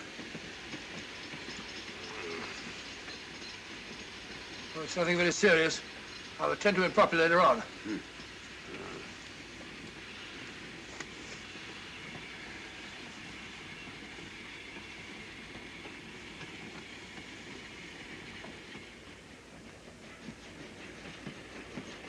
Poisoned like the others. Yeah, it's gone. The diamond's gone. Gone? Yeah. Hadn't we better search for murder at once? It's no use, old fellow. The man who killed him has the Star of Rhodesia. What's that?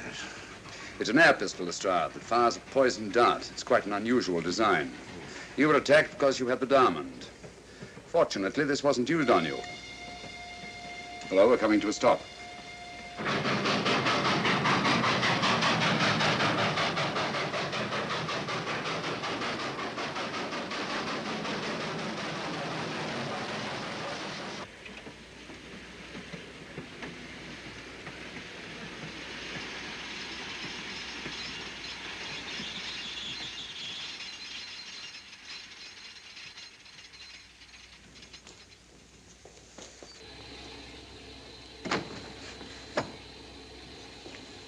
Police.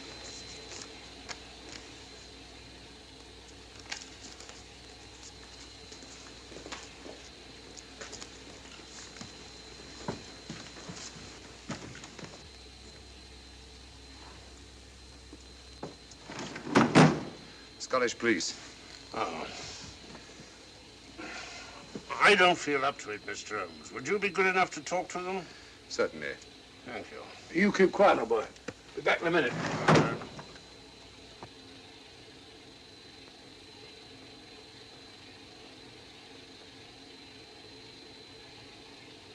Mr. Holmes, this is Inspector MacDonald of the Edinburgh Police. How do you do? I happen to be in this district on another case, and I've received this telegram from headquarters. You want to talk to Inspector Lestrade? In due time, but I'm in charge here. This is Scotland. You've crossed the border. We've had a spot of trouble here, Inspector. And that's why I'm here. And who are you, might I ask? Mr. Sherlock Holmes. And the private inquiry agent, eh? I've heard of you. Heard of him. Mr. Holmes has practically solved this case already. Watson. Will you clear the dining car? I'll want to ask a few questions. Yes, sir. And see that no one leaves his compartment until I need him for questioning. Very good, sir. Inspector Lestrade asked me to sit in with you. It's a bit unusual, but... Scotland Yard think a great deal of Mr. Sherlock Holmes. They frequently ask his advice. Scotland Yard, eh? Where is this Inspector Lestrade? Now, Watson, will you see if Inspector Lestrade is sufficiently recovered to come into the dining car? Right, you are.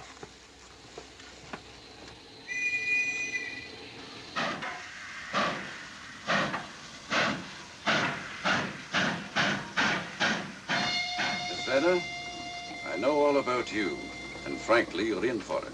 All I did was buy a coffin and bring it on the train. In my opinion, this is a matter for Scotland Yard. Scotland Yard's jurisdiction ended when you crossed the border, Inspector. So you say? That's a matter of opinion. Miss Vader is unquestionably in the plot. But you may not know Colonel Moran, however. I don't. Colonel Sebastian Moran, is he in this? You know him? Unfortunately, I do. You may return to your compartment.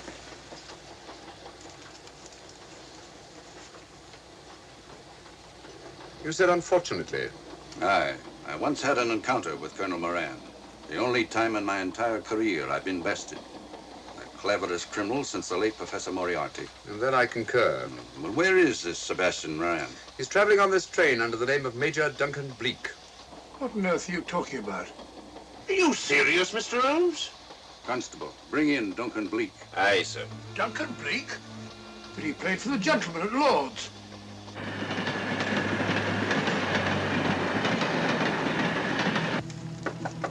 Come in. Duncan Bleak? Yes? Inspector MacDonald would like to see you. All right.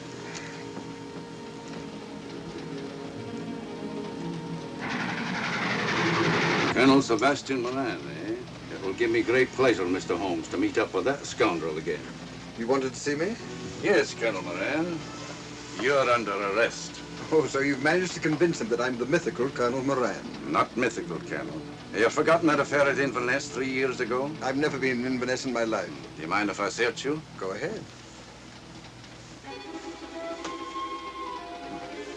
For an innocent man, you carry strange things in your pockets. A retired army officer, India. But you're in Scotland now, and there's a law against carrying firearms. Well, you satisfied? Not quite, Colonel.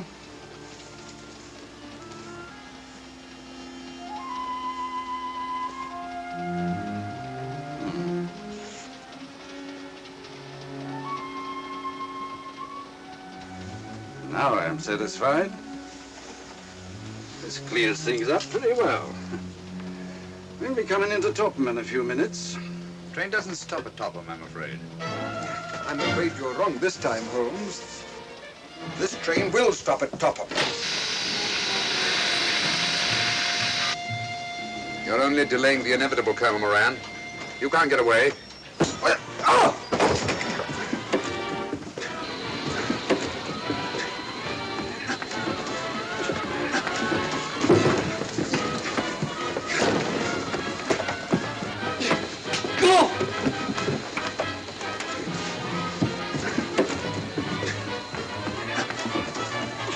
Out of the way, Inspector.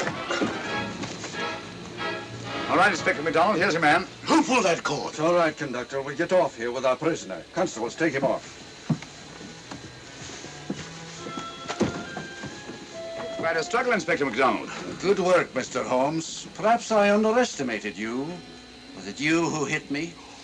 Oh, I'm terribly sorry. You must accept my apologies.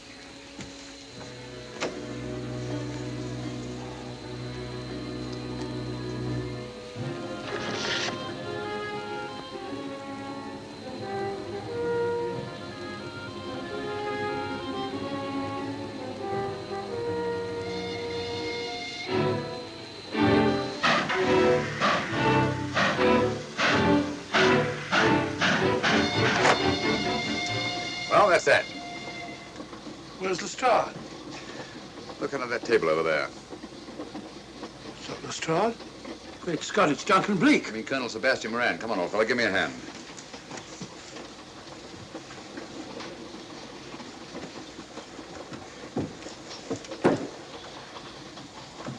What's all this about? Where's Inspector MacDonald? He's just got off the train. He couldn't have. He couldn't. Oh, but he has. A very clever plot, Colonel Moran. Your henchmen, masquerading as policemen, come aboard the train, arrest you, stop the train, and take you off. But this is fantastic. Yes, it is, isn't it? And it's a scheme worthy of Colonel Sebastian Moran. He planned the whole thing, including the coffin with the secret compartment. And in case anything went wrong, the pseudo-policeman to come aboard and take him off the train before it reached Edinburgh. Then, where is Lestrade? Well, I imagine at the moment he's pretty well occupied. Just a minute, MacDonald. Get over there, all of you. You're under arrest. Now, put up your hands. Driver, take us to the nearest police station. Come on, get over here. Then the poke in the eye I received from Sherlock Holmes wasn't an accident after all. That is a matter of opinion. Come on, get in.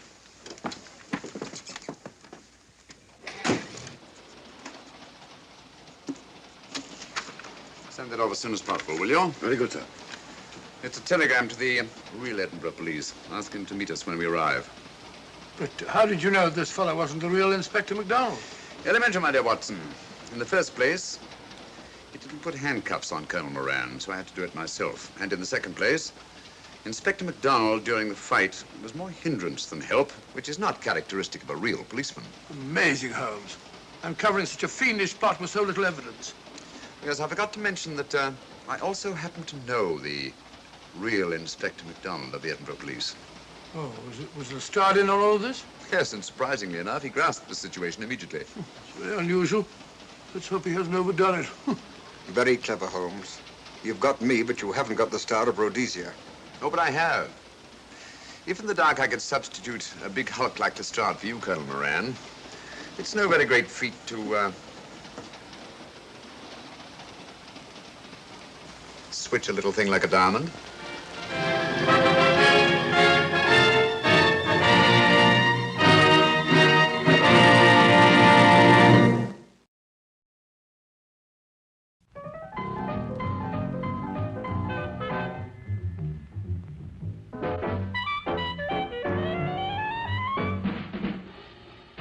Like you crave that corn when it's freshly bobbed, you gotta beat it to the box with the butter on the top.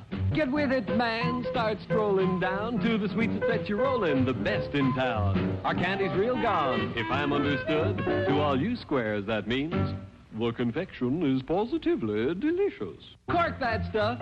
Give me 5. Let me send you into this nutty jive.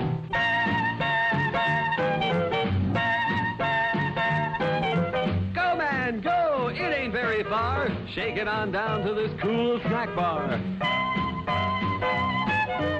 Come on, Jill, give us a treat. A friendly pepper-upper with a tasty beat.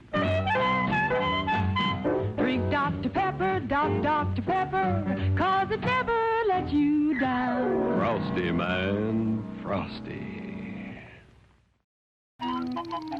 Hiya, hiya, hiya. They're shrimply delicious. Hiya, hiya, hiya. You'll go for that mouth-watering, taste-tempting, meaty shrimp mixture all wrapped up in a crispy noodle jacket. It's a treat you can't beat. So come on, join the folks that are getting fresh, crispy Flavo shrimp rolls now at the snack bar. They're shrimply delicious.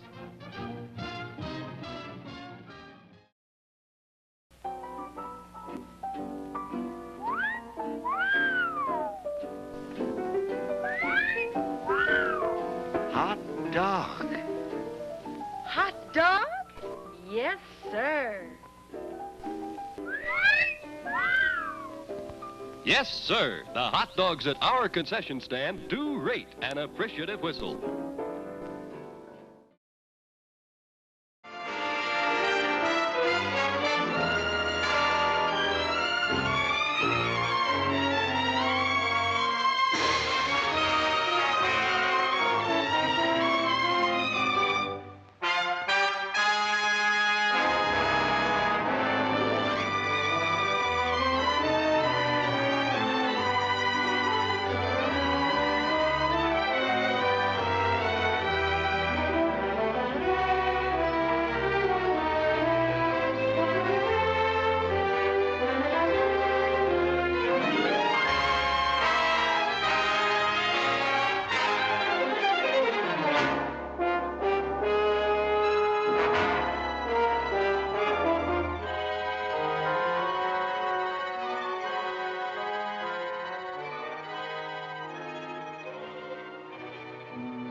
wife and I found him lying dead in the yew alley, face downward.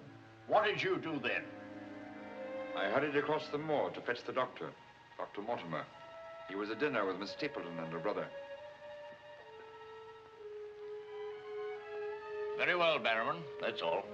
Yes, sir. Dr. Mortimer, to what do you attribute the death of Sir Charles? Heart failure, sir. I might add that for some time Sir Charles was in a highly nervous state. Worried. Something was preying on his mind. And did he confide to you what was preying on his mind? Well,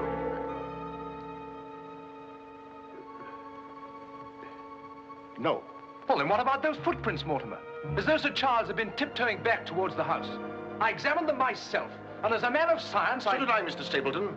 More likely Sir Charles was running. Running? Running from what? If you please, gentlemen, one at a time. Why don't you tell the truth, all of you? Tell all you know. Silence, Mr. Franklin. You've already testified you were not there and know nothing whatever of this matter. Nevertheless, I insist he was murdered. Murdered, I tell you. That will do, sir, that will do. There were no marks on the body of any kind, Dr. Mortimer? None. Then, as his physician, what would you say was the cause of Sir Charles's death? Most emphatically a heart failure, sir. Such, then, gentlemen, is the verdict of this coroner's court. Call it what you like. Sir Charles was murdered. There's more than one person in this room knows I speak the truth.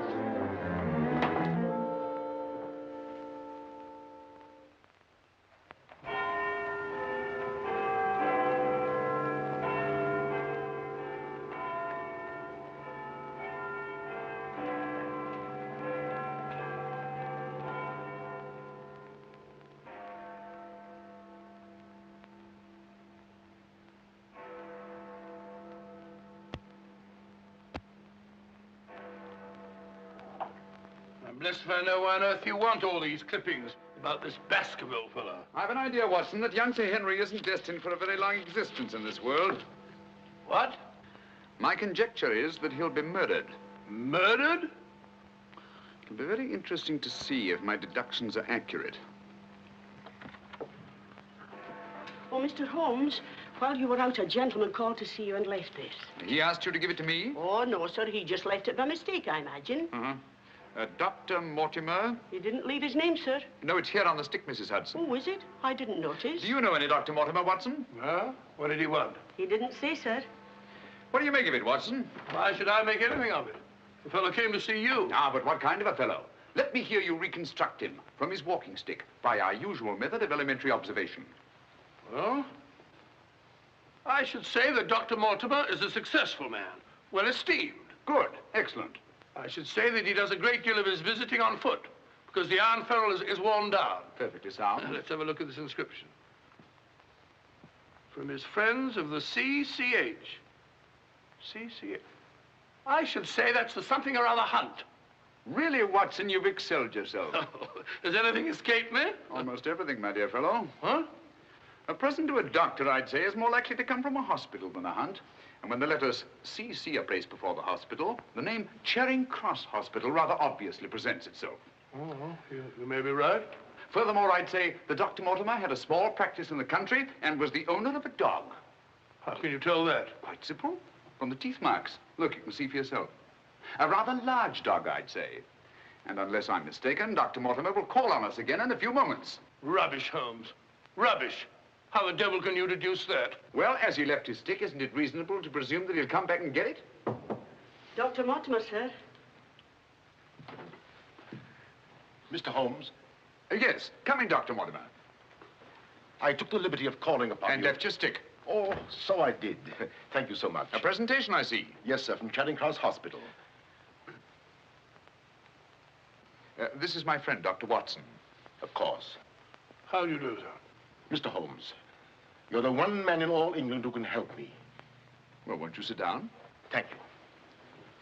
A friend of mine is in grave danger. May I inquire his name? Sir Henry Baskerville, heir to the estate of Baskerville Hall. I'm in mortal fear Sir Henry's life will be snuffed out. Why, what makes you think that?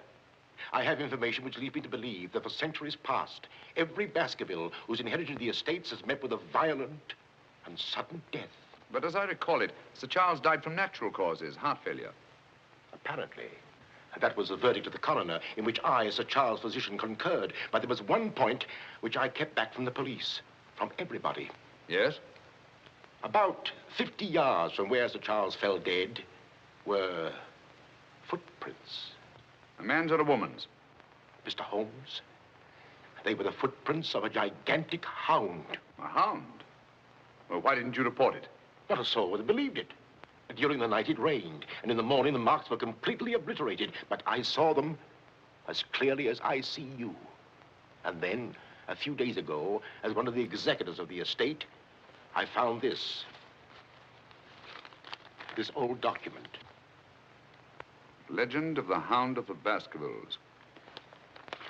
Let me read it to you, Mr. Holmes. It's quite short. I won't bore you, I promise. Yes, please, go on. In the time of the Great Rebellion, about 1650, Baskerville Manor was held by Hugo of that name, a profane and godless man. One Michaelmas, this Hugo stole down upon a neighboring farm and carried off the daughter of the house. He locked her in an upper chamber, and while Hugo and his friends were carousing, as was their nightly custom,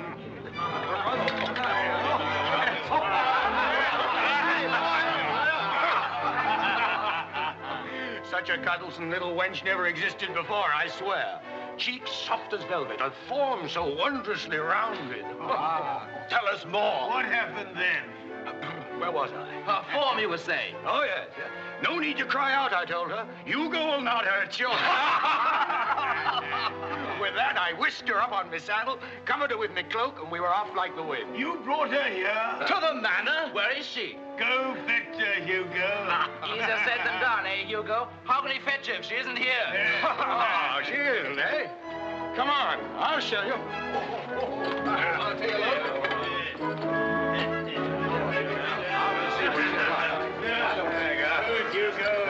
She's really in here? May we come in, my sweet?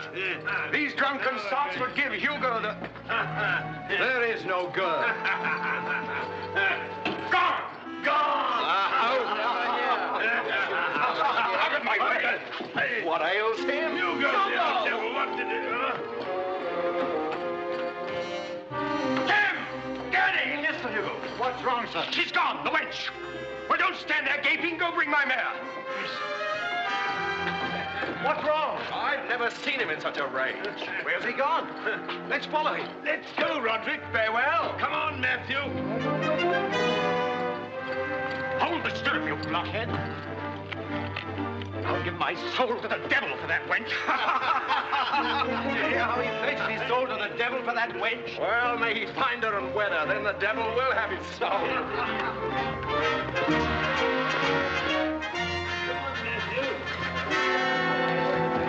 On and on they rode, until suddenly they came upon the body of the girl.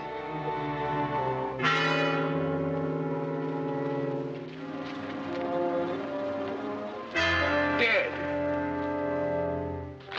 Then, from just over a rise, they heard sounds so hideous that the blood froze in their veins. And looking up, they beheld...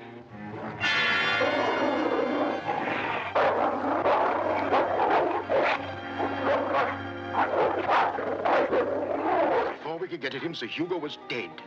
His body literally torn to shreds. Such is the history of the Hound that has cursed the Baskerville family ever since, many having been unhappy in their deaths that have been sudden, violent, and mysterious. Well, Mr. Holmes? Interesting. Very interesting. What do you think? I don't know. But Sir Henry's arriving from Canada tomorrow. Please understand my dilemma, my responsibility. I was Sir Charles' best friend. My duty is to protect that boy.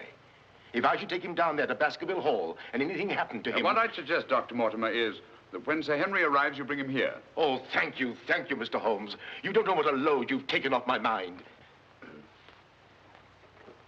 Good night, Dr. Watson. Good night, sir. You've left your stick again. Oh, thank you. By the by, Dr. Mortimer, you have a dog. I have no dog. Then how do you account for these marks? Evidently the teeth marks of a dog. I used to have a dog, a small spaniel, but it died. Good night. Good night.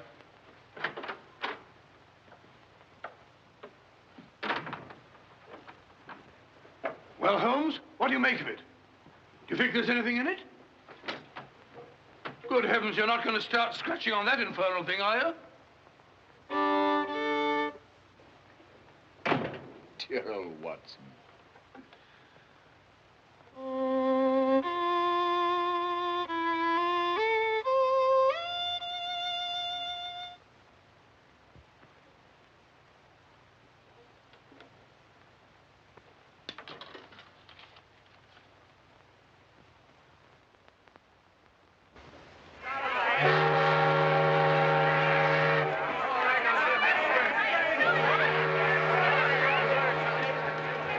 Goodbye, Sir Henry.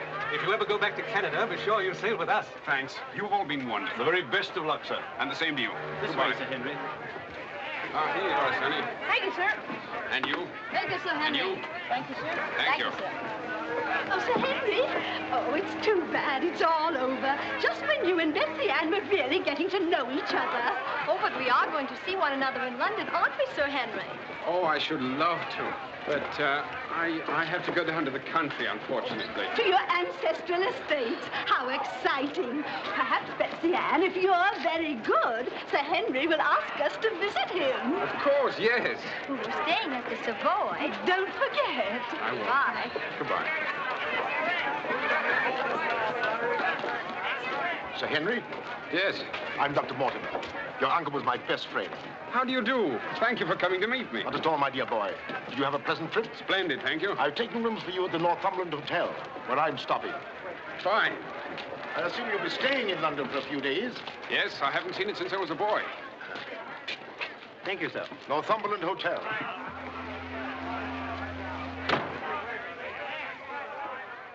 Sir Charles's death was a great personal loss to me. I was more than his doctor. What's this?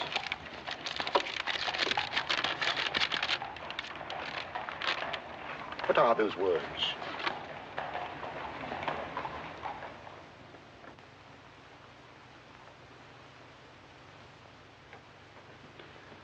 You mind, Sir Henry? No, not at all. What do you make of it, Mr. Holmes? Why do you think that last word is printed in ink? Oh, that's simple enough. The words have been snipped from the London Times. That's evident from the typography. But the word moor is an unusual word. Your correspondent evidently couldn't find it in the newspaper. You'll admit, Dr. Mortimer, there's nothing supernatural about this. Supernatural? Tell me, Sir Henry, has anything else unusual happened to you today since your arrival in London? I can't think of anything. Unless you'd say that losing one of your boots is unusual. You lost one of your boots? Yes, and brand new ones, too. Never had them on. I put them outside the door to be cleaned, and when I went to fetch them, there was only one there. Brand new boots, and you put them out to be cleaned? They were tan ones, Dr. Watson. It prevents them from scratching to have them polished first. Now, will you please tell me what this is all about? Dr. Mortimer bringing me here to see you. This letter. It's about you, Sir Henry. Your inheritance in Baskerville Hall. And Dr. Mortimer thinks that it might not be safe for you to go down there. Safe? On account of a hound. A wild, supernatural monster that has cursed you Baskervilles for the last 200 or 300 years. Oh, that sounds grand. A family ghost, eh? Why didn't you tell me about this before, Dr. Mortimer? Well, Mr. Holmes suggested... He's going to tell you about it now, Sir Henry. Take him back to the hotel, Dr. Mortimer. Show him that old document. Tell him everything, the whole business. I'll join you a little later. Come on, we'll stroll back. You can tell me on the way. This is not something to joke about, Sir Henry. Believe me. See you presently. Good night. What's up? Shh. Come on, Watson. What's up now? Where are we going? You'll see soon enough. We've not a moment to lose.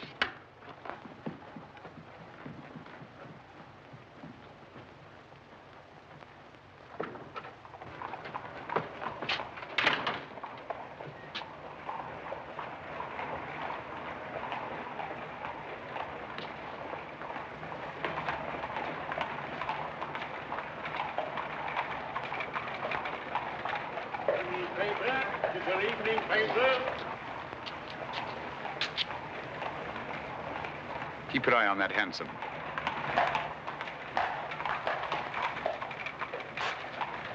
This letter dates back to about 1650. Your evening paper. Get your paper, evening paper. Evening paper, sir. Get your evening paper.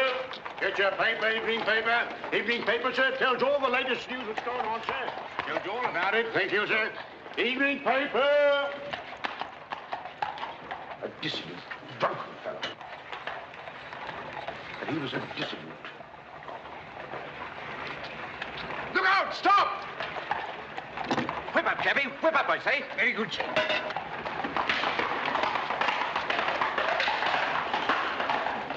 Who was it? I don't know, but it's just as I expected. Hadn't we better hurry on and warn them? No. They're not in any danger now. Here's the number of that hansom. Find out from Scotland Yard who the cabby is, and if you can, fetch him along to the hotel. I'll do my best.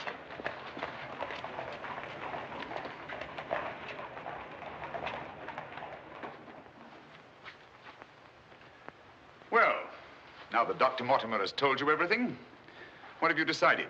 To go there, of course. Good. That's what I thought you'd say. And if Dr. Mortimer will only guarantee that this supernatural hound of his will really appear, I'd go all the readier. Oh, don't say that, my boy.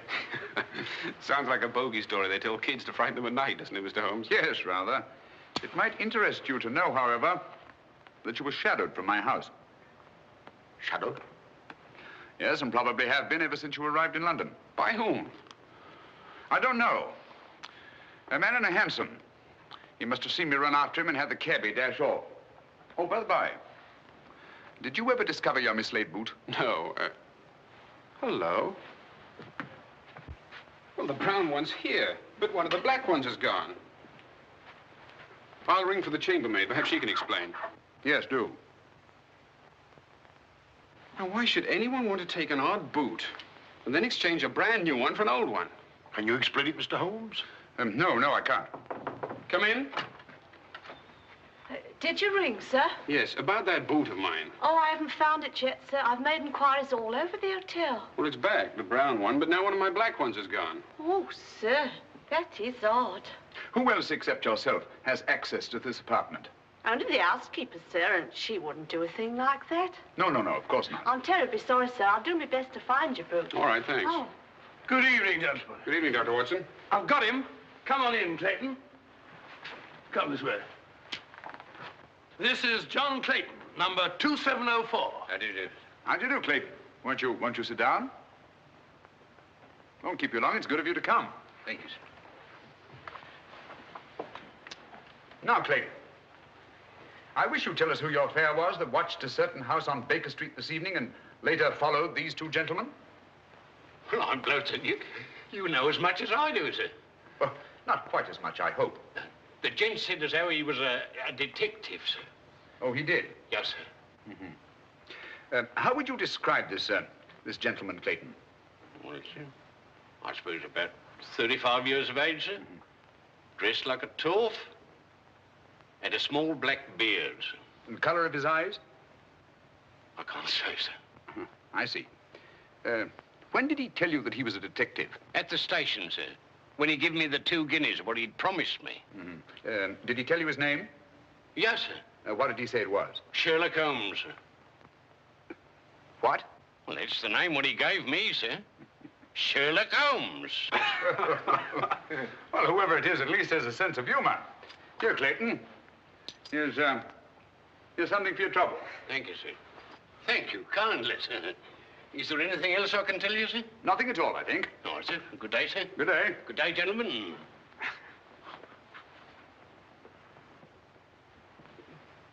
Well, Mr. Holmes, have we progressed, do you think? Perhaps. Tell me, Sir Henry, when were you planning to go down to Dartmoor? Immediately, tomorrow. I'm really awfully keen to see the old place. You'll accompany us, Mr. Holmes. I'd like to very much, Dr. Mortimer, but unfortunately I have some rather pressing business here in London. Of course, and there's no need. Please don't think me ungrateful, Dr. Mortimer.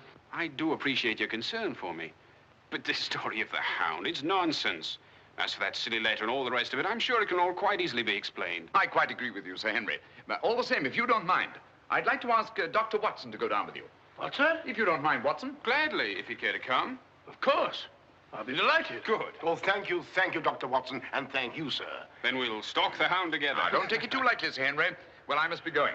Mr. Holmes. Yes, Dr. Mortimer. About that person calling himself Sherlock Holmes. Very interesting, Dr. Mortimer. You'll keep me posted, Watson. Write me daily reports. To the smallest detail, Holmes. Fine. I give him into your care, Sir Henry. Guard him well. Good night. Guard me well. I like that. Oh, God.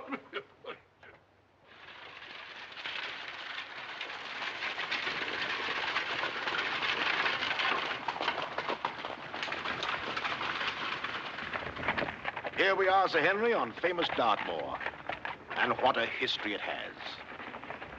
You see those rocks over there? Actually, they're stone houses built by a Neolithic man 50, 100,000 years ago. You don't suppose the Baskervilles go back that far?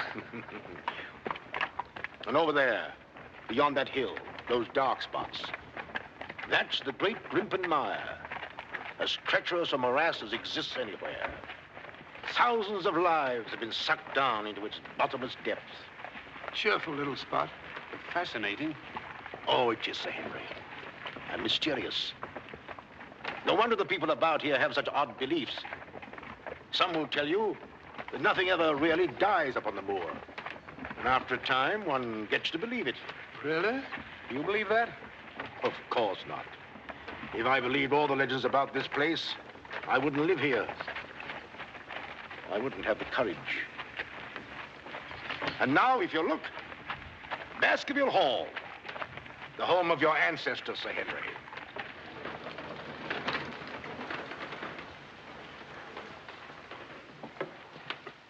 How are you, Barrowman? Very well, thank you, sir. Thank you. This is Barrowman the butler, Sir Henry, and Mrs. Barrowman. Welcome, Sir Henry. Welcome to Baskerville Hall. Thank you. Barrowman was with your uncle most of his life, as was his father before him. Well, I hope you'll be just as happy here with me. Thank you, Sir Henry.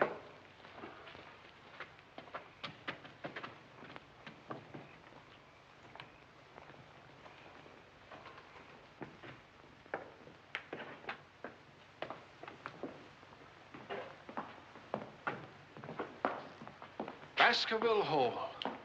And just as it's always been, Sir Henry, your uncle did some modernizing upstairs, but down here nothing has been added or taken away since Sir Hugo's time.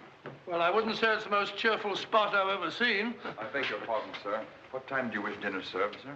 Early, I think. Dr. Mortimer has to drive home. Tell the coachman to have the carriage ready after dinner. I'll tell him, sir. Now, I suppose you'd like to freshen up. There's hot water in your room, sir. I'll show the way. Thank you.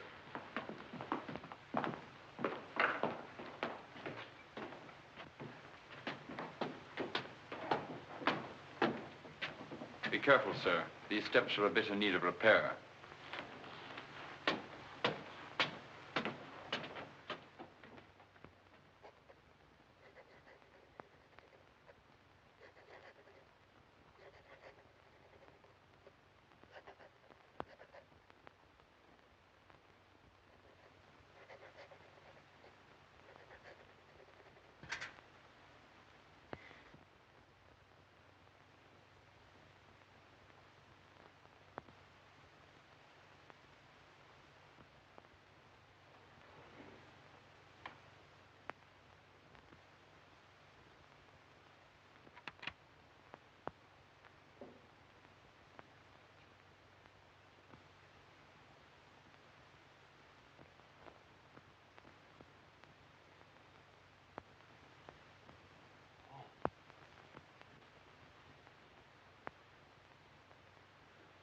To startle you. I thought you might be asleep. What is it? Come quickly. Someone's prowling around.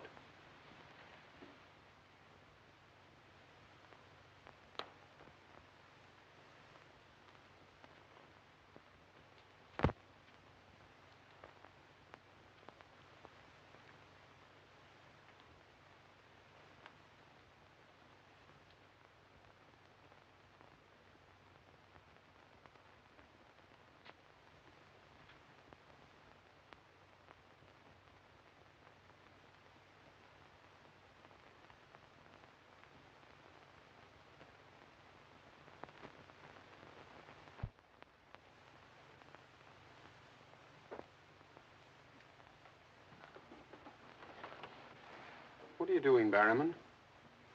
Oh, nothing, sir. It was the window. The window? Yes, sir. I was just seeing that it was fastened. What does it matter whether it's fastened or not? The window on the second floor. I go around every night seeing that they're fastened. Sir Charles always insisted upon it. Well, that sounds reasonable enough. Well, if it's properly fastened now, Barrowman, you can get back to bed. Yes, sir. Thank you.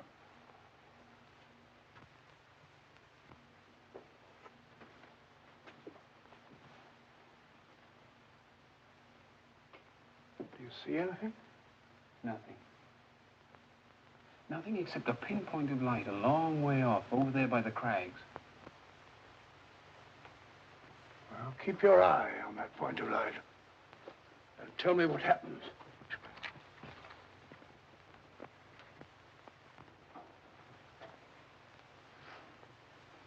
Do you see anything now? It's gone now.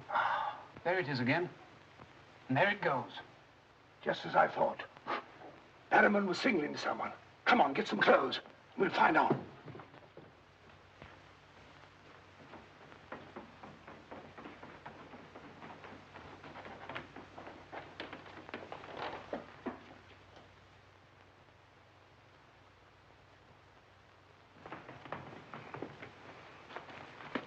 It's still there. Yes. Try not to lose sight of it.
Crouch down here.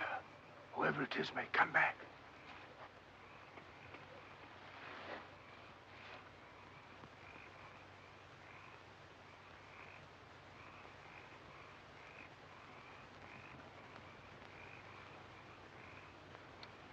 What about getting a little further away from that light?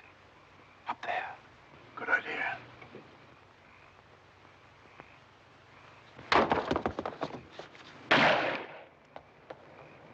Stop! Are you mad? Whoever it is knows his way among these rocks. We don't. Who the devil can it be? You were right about Barrowman. Yes, but what connection can there possibly be between that horrible creature and Barrowman? You know, I've half a mind to fire the fellow in the morning, then notify the police and let them shadow him. No, it's the last thing that Holmes would want us to do. Our job is to watch Barrowman. Watch him like a hawk. Come on, let's get back.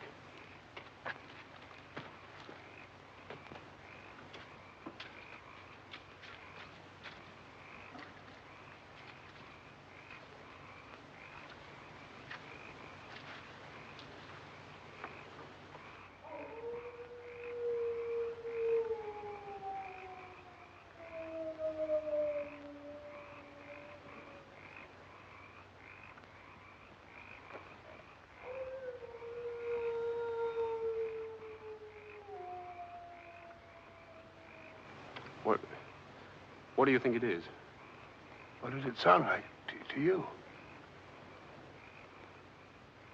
Well, if we were back in London, this would seem ridiculous. Let's get on.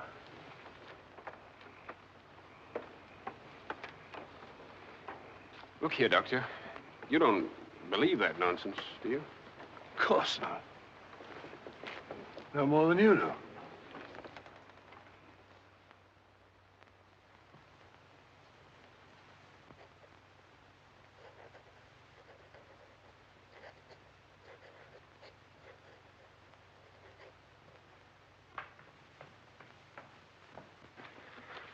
Morning. Morning, Sir Henry. So that's our famous moor, eh? Yes, sir.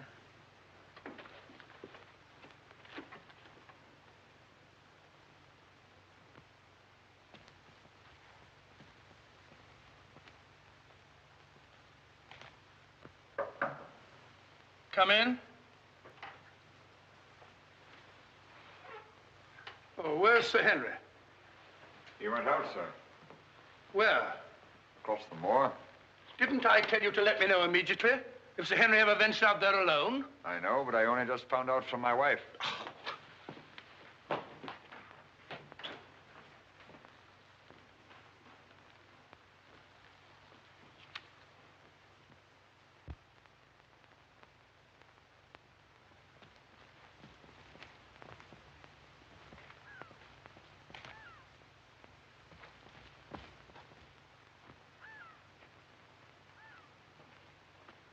Hello there.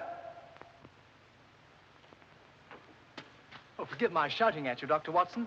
My name's Stapleton. Live just across the moor. But how did you know my name, sir? Oh, from Dr. Mortimer, one of our neighbors. Oh, yes, sir. How is Sir Henry? He's very well, thank you. Well, we were a bit worried he might decide not to come here. After the rumors that followed the sad death of Sir Charles, has Mr. Sherlock Holmes come to any conclusion yet? I really can't say. Oh, is he going to honor us with a visit? I haven't the slightest idea. Well, if I can be of any help, I do hope you'll call upon me. I know this place pretty well. Thank you, but I don't think I shall be needing any help.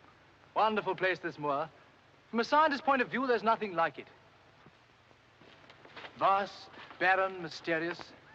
You see those bright green spots over there? Seems a little more fertile than the rest. Fertile? That's the great Grimpen Moor.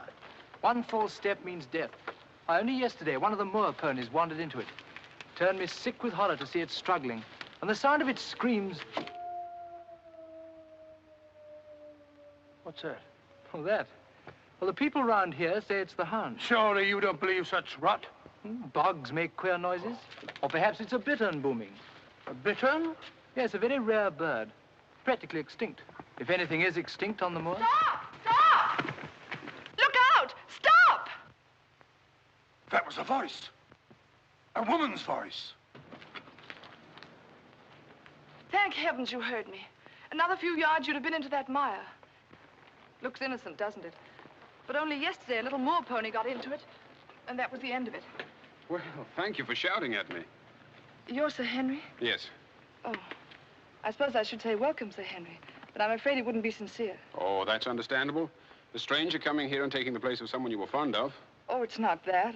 No? Tell me, what is it? Sounds silly, I know, but Oh, it's not that ridiculous Hound legend. I never used to believe those things till I came to live down here. But you do now. You're rich. You can go anywhere you want to. There are so many other places to live in the world. Interesting places. Just now, I find this place very interesting. Why, hello, Beryl. Hello. Oh, Dr. Watson, my stepsister, Miss Stapleton. How do you do? How do you do? Hello, Doctor. And this, I'm sure, must be... Oh, Sir Henry, my brother. How are you? I was just telling Dr. Watson how delighted we are you decided to come here. I'm here and to stay. Oh, that's splendid. You know, it's been quite dull down here since the hall's been closed. It's wide open now, especially to friends of my uncle. You must both come and dine with me. You must come to us first. Yes, what about tomorrow night? You and Dr. Watson. We'll invite the neighbors over to meet you. Of course, you already know Dr. Mortimer. The only other one's old Mr. Frankland. Who's he?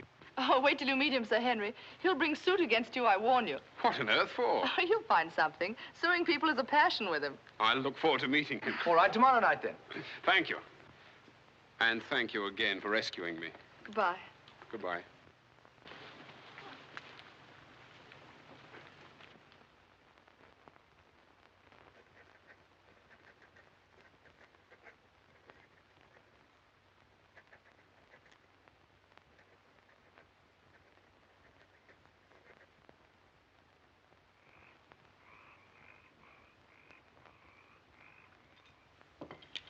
And were it not a personal insult to Sir Henry, I would never have come here this evening. Oh, but why, Mr. Franklin? As a stickler for convention, I'm not in the habit of breaking bread with my host on the eve of prosecuting him. Great heavens, what crime have I committed now? A most gruesome one, Mr. Stapleton. That of body snatching. What?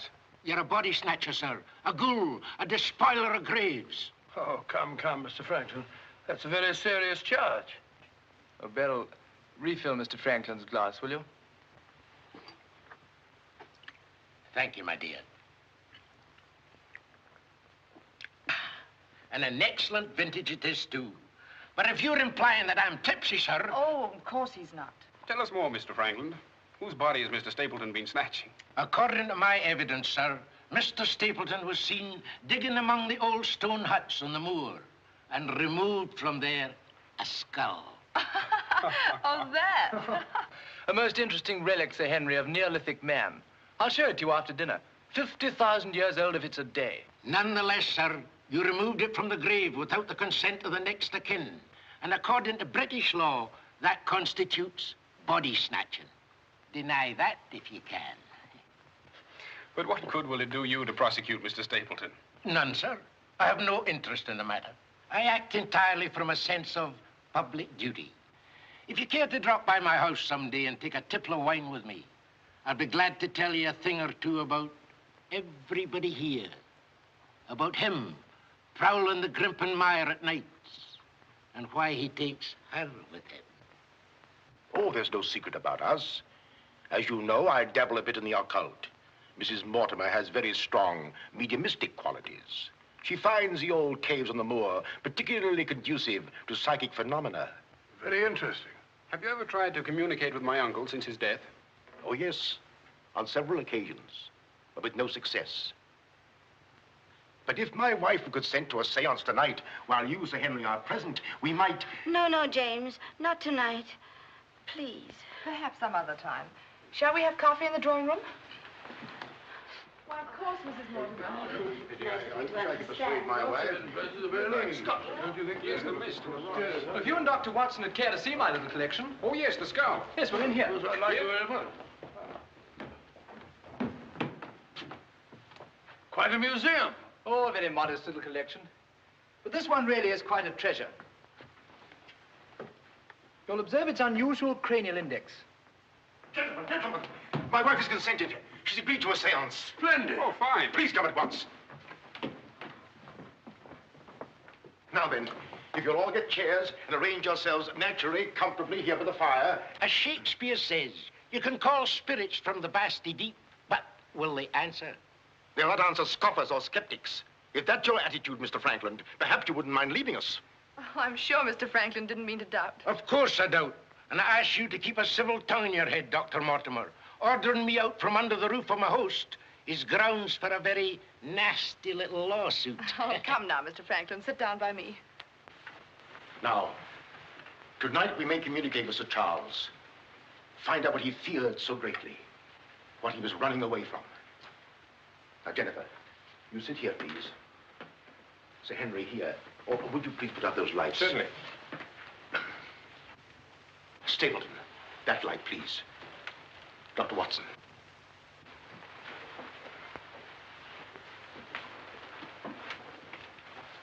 Now, if you all keep quiet and sit quite naturally. Sir Henry, your hand, please.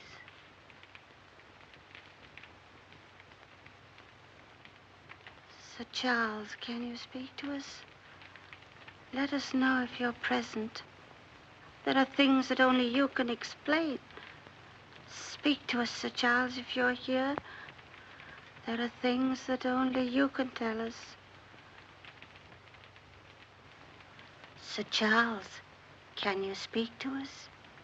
Let us know if you're present. There are things that only you can tell us. Speak to us, Sir Charles, if you're here. There are things that only you can explain. That sound. I've heard it before. It's nothing. Nothing but the wind. Or a bittern. I was telling Dr. Watson only yesterday about it.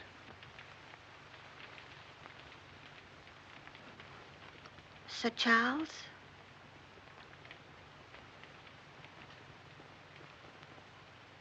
What happened that night? What was it you feared? Tell us, Sir Charles, of all the weird, terrible things that have happened on the moor. Listen. There it is again. Oh, I can't stand it. Will somebody put on the lights, please? I tell you, it's nothing. Nothing but the wind.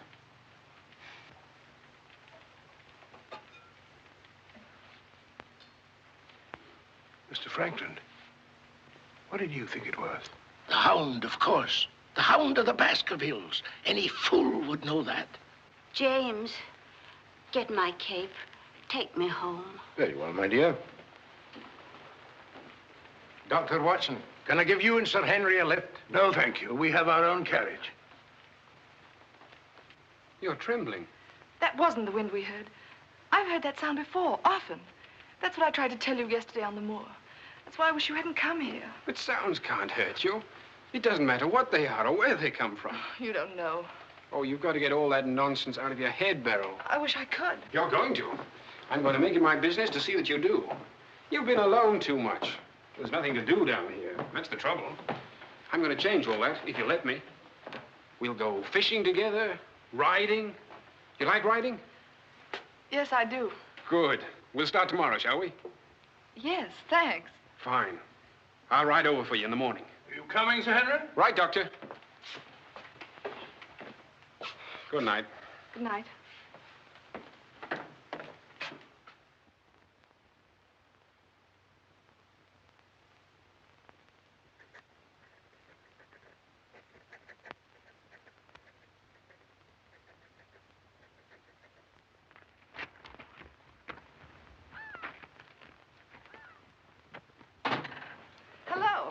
Hello, Beryl. Well, where shall we go today? There's one place we haven't been, High Tor. Fine. That's where all the old ruins are. You know, Jack says that they're over 50,000 years old. That sounds interesting. And you can still see the remains of their stone huts. All right, good.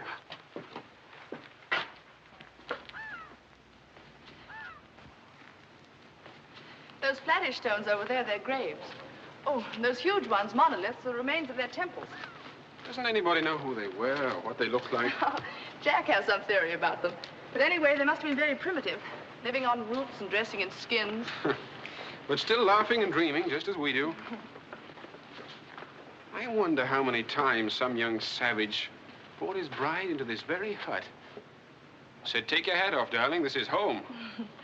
You know, this is probably where she cooked his first meal for him. What a yell he must have let out when she burnt it up. And now they're quite forgotten. Just as we will be, too, one day. Do you suppose when a man met a girl that he liked, he had to wait a respectably long time before he dared tell her? Or things like that, sudden, natural? I'd like to think that things were like that. Beryl, that's the way they are with me. Oh. Oh, but we've only known each other such a little while. There, you see, convention, custom. We can't even be ourselves when we want to be. Why is that? You know, I used to come down here quite often and explore these old caves when Jack and I first came to live here. I didn't have the fear of the moor then. And you've none now. That's all gone. Oh, when I'm with you, it's gone. I seem to forget it, laughing and talking. But when I'm alone, it all comes back to me. And at night, I still wake up trembling, as if in my sleep I could hear those awful noises. Then it gets bad as ever, and I think of you, and I wish you weren't here. Oh, don't say that. Well, I wish you were in London or in Canada. But even if I wanted to go back to London or Canada, I couldn't. Why not? You know why. You must know why. I can't go anywhere now, unless you come with me.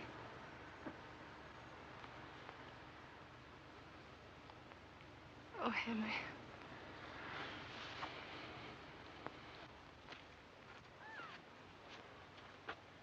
Oh. Would you mind pausing for a minute? I'm afraid I've lost my way. Oh, hello, Doctor. Sir Henry and I were just... We were getting engaged. Engaged? Splendid. May I congratulate you both? Thank you. Thank you.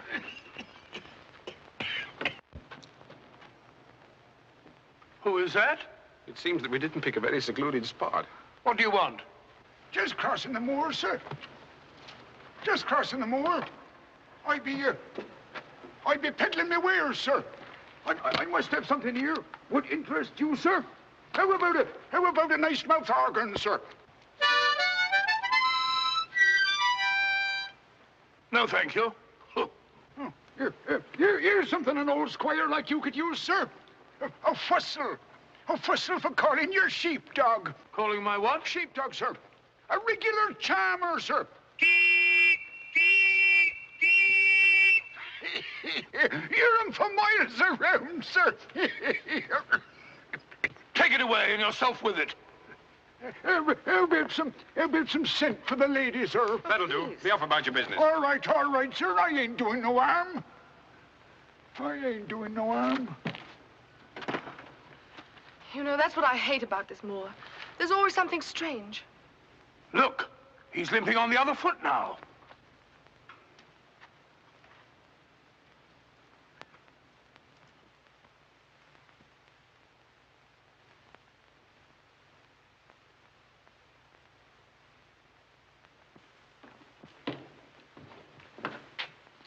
Batterman?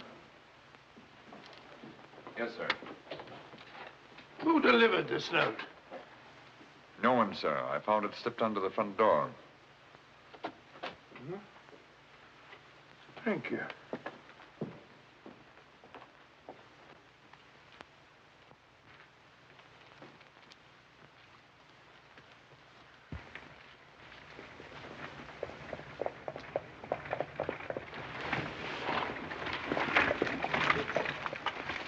Batterman, is Sir Henry at home? No, sir. He's gone across the moor. Oh, I'm sorry I missed him. Did Dr. Watson go with him? No, sir. Oh, thank you, Batterman. I'll tell Sir Henry you called, sir. Yes, do.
Was it you who sent me that communication?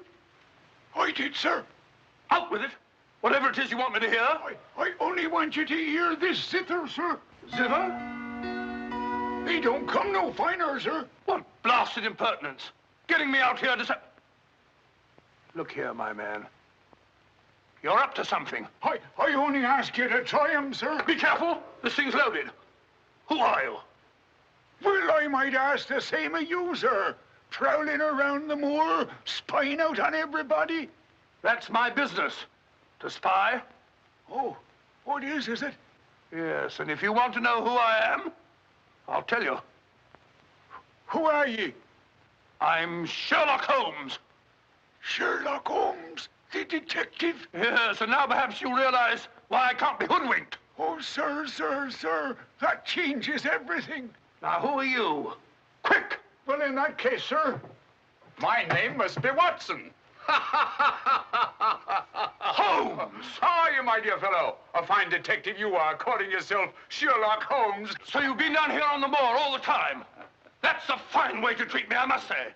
Send me down here. Let me think that you were in London, working on that blackmail case. Let me sit up half the night, writing those blasted reports. Serious reports, my dear Watson, and very valuable they were, too. I made arrangements to have them forwarded on to me. A shabby trick, which I'll not forget. Ah, but a very necessary trick. If I'd come down here with you and Sir Henry, every movement of mine would have been watched. While in this way, only you and Sir Henry have been watched, and I've been free to work. That's all very well, but making a fool of me. Sit down, Watson. Do sit down. Perhaps a little supper will help you to get over your huff. Huff? I'm in no huff. Here, try some of these sardines. It's a pity I didn't know you were coming. I'd have provided a brace of pheasant. It's a pity you didn't think of bringing down that infernal violin of yours to regale me with some of your enchanting music. I did, my dear Watson. Anything to oblige.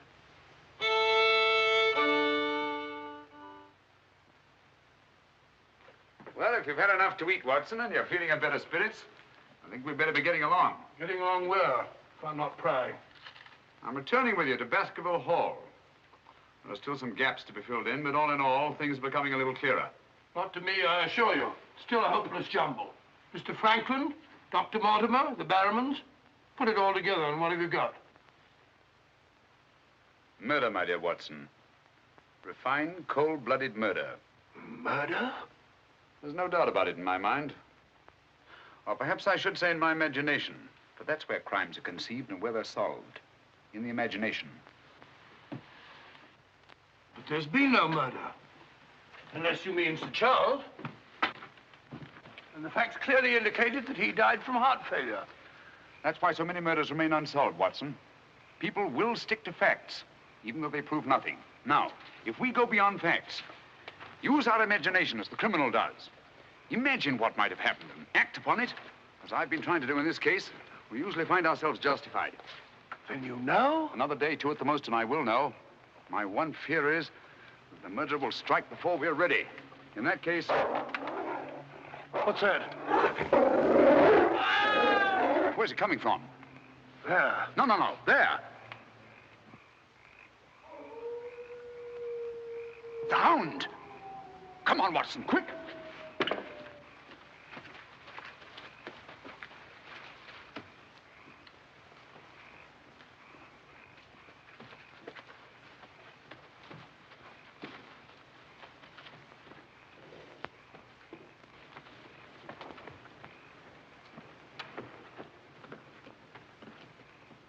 Look! Sir Henry!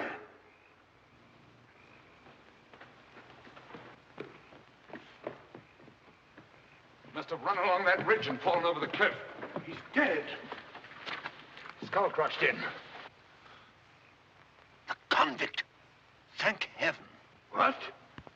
That's the man I shot at the night we arrived. The man Barrowman was signaling to. Who is it? The Notting Hill murderer. He escaped from prison last month. Been hiding on the moor ever since. The Notting Hill murderer? Do you mean that he is responsible for all this? That remains to be seen. But he's wearing Sir Henry's clothes. Yes, that accounts for it. Accounts for what? For the Hound. These clothes were the cause of that poor devil's death. Do you mean that the Hound was after Sir Henry? Yes, and mistook the convict for him because of the scent of the clothes. Do you remember that missing boot, Watson? Why do you suppose the brown one, the one that had never been worn, was so mysteriously replaced and the black one taken? Why? Because a boot that had never been worn wouldn't have had the scent of the owner, and the black one had. But how does this convict come to be wearing Sir Henry's clothes? Oh, well, that's simple enough. Why, Dr. Watson. Somebody hurt? Who's this? The convict who escaped from Princeton. Oh, how terrible. I heard a cry. That's what brought me over here. What's your theory about it, Mr. Holmes? You're quick at identification. Oh, everybody knows you, sir. As a matter of fact, we've been expecting you down here. My name's Stapleton. How'd you do? You came in time to see a tragedy. Yes, most unpleasant remembrance for me to take back to London tomorrow. Oh, must you go so soon? I've been looking forward to meeting you. Yes, I'm afraid I must. We were hoping, Mr. Holmes, that you may be able to shed some light on the occurrences that have puzzled us down here. Yes, but an investigator needs something more than legends and rumors. Oh, quite so. Give me a hand, will you, Watson? We'd better put this poor fellow in one of the huts till the morning. Oh, let me give you a hand. Oh, I think we can manage all right, thank you.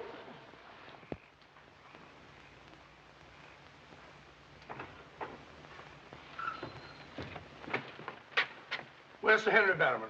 In the library, sir. Now, Barrowman, if your wife's still up, will you tell her Mr. Sherlock Holmes would like a word with her? Sherlock Holmes? Yes. Yes, sir. Thank you.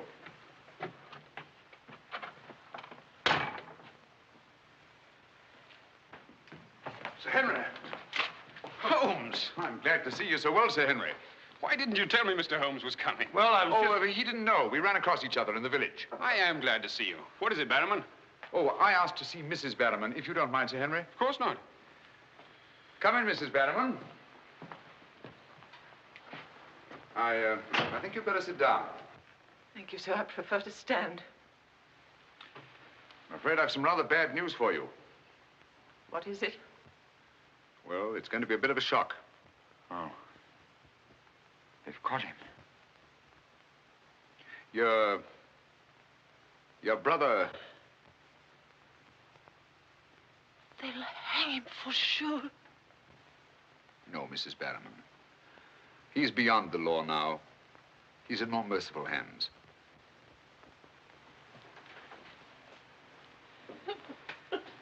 We came upon the poor fellow as we were crossing the moor. He must have missed his footing and fallen over the cliff.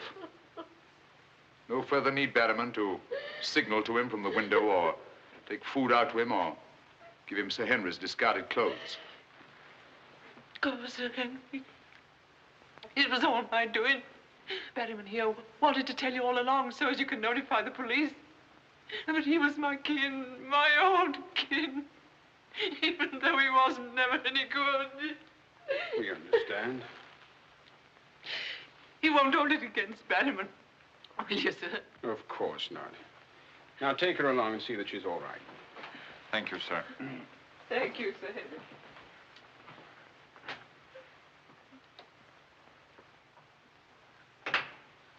Well, it's nice to get that in cleared up, for their sake as well as mine. That clears up everything, I think, Sir Henry. That poor devil must have been completely demented. And that accounts for those dreadful noises that we've been hearing from time to time. Exactly. Your troubles are over, Sir Henry. I really am most grateful, Mr. No, Holmes. not at all. I've done little enough. But you can sleep peacefully in your bed now and commence to lead the life of a happy country squire. Well, not for a little bit, I'm afraid. I'm off to Canada again. Canada? Beryl, Miss Stapleton, and I are going to be married. Miss Stapleton? A very charming young lady. Congratulations. Everything's arranged. Her brother's giving us a farewell party tomorrow night. We'll be married in London the following day, and then off for a honeymoon to Canada. My congratulations, too, Sir Henry. Thanks. What luck you're here. You and Dr. Watson will be with us tomorrow night. No, I'm sorry. I'm afraid I can't. I must hurry back to London. And so should you too, Watson. We'll have to report to the police here about that convict in the morning, but there's a train leaving early in the afternoon. Oh, what a pity. Beryl will be dreadfully disappointed. Now, we'll remedy that when you come up to London. You must dine with us before you sail.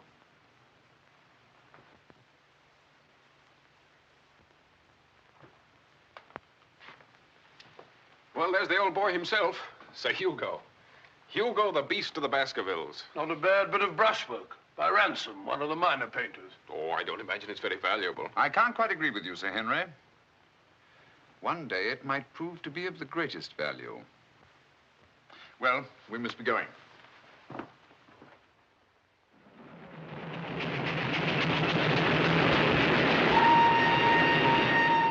There's still one or two little points, Holmes, that I can't for the life of me reconcile with your theory about that poor demented convict. One or two little points? But surely you can't mean that he was in London 3 weeks ago?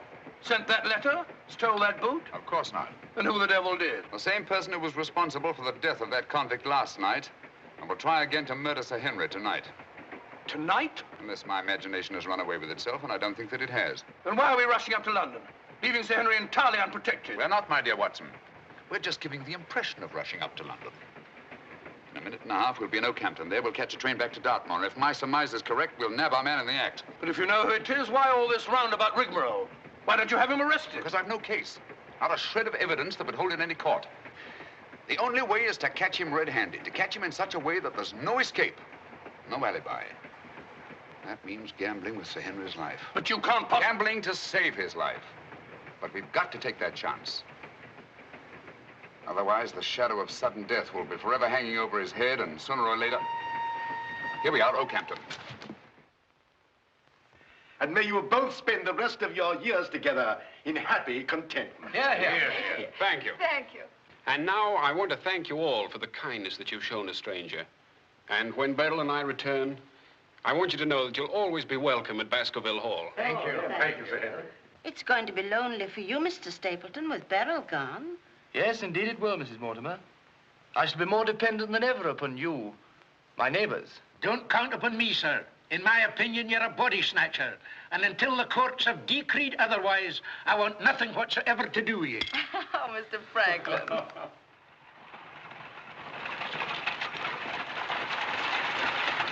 I say, driver, can't we go a little faster? I'm doing the best I can, sir.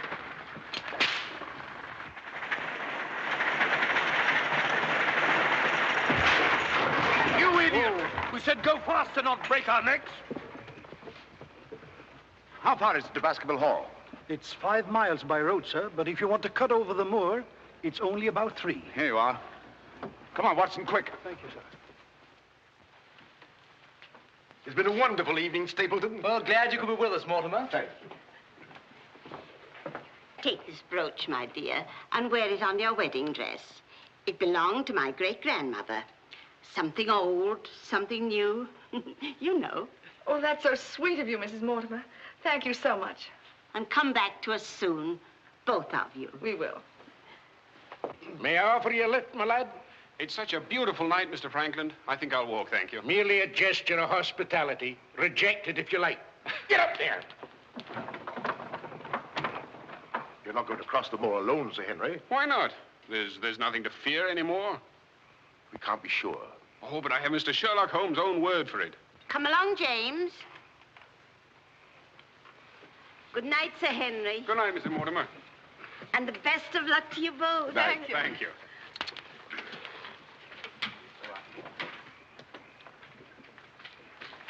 Good night. Good night. I wish you'd let Mr. Franklin drive you home. I wanted to stay and say good night to you.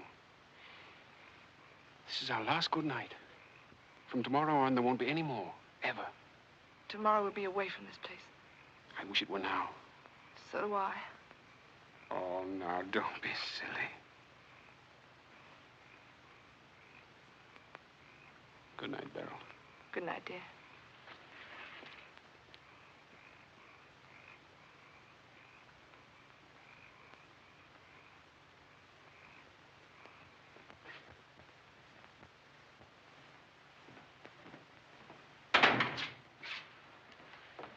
Well, was it a nice party? Wonderful.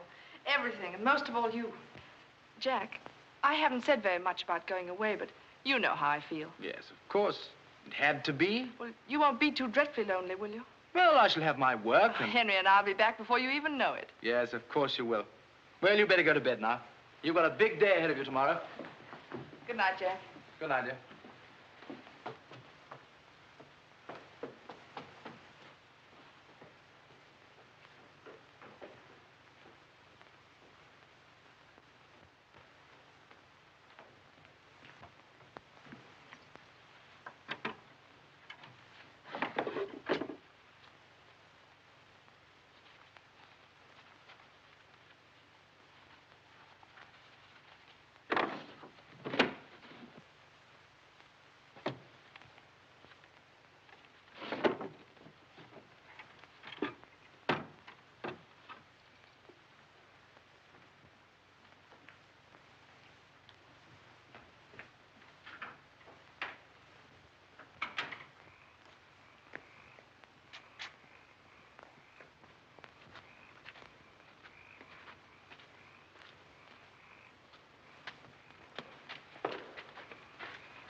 Over there.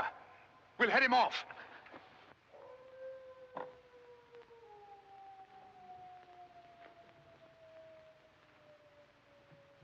Jack! Where are you?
Coming to. You'll be all right, old man. Watson. Yes, old chap. Mr. Holmes? Yes. What was it? We've got to get him home quickly. Can you manage him alone? Yes. Because I've got things to do. Help get his arm around my shoulder. I'm all right.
Pretty painful, I know.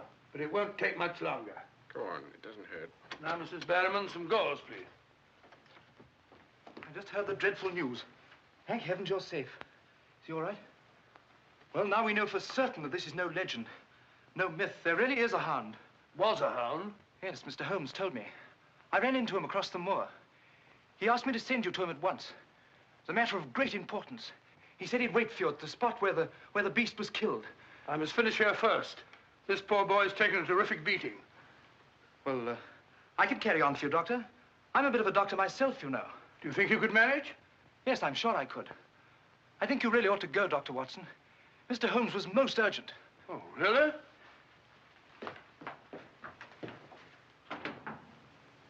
I shall need some hot water, Mrs. Barrowman. Oh, I want it boiling, please. Yes, sir.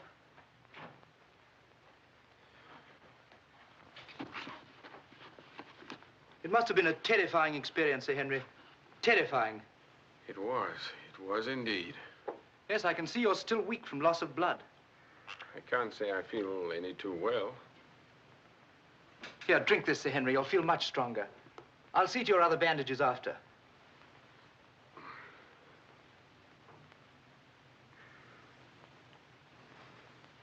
Oh, it may taste a little bitter, but don't mind that. Sir Henry. Well, feeling better? Yes, thanks. I say that's uncomfortably close to your eye, isn't it? Another one on this side? Huh? Oh, well, well, well. Oh, I'm terribly sorry. That was clumsy of me. It was only a bit of a tonic. Sir Henry's lost considerable blood. Yes? Henry! Henry!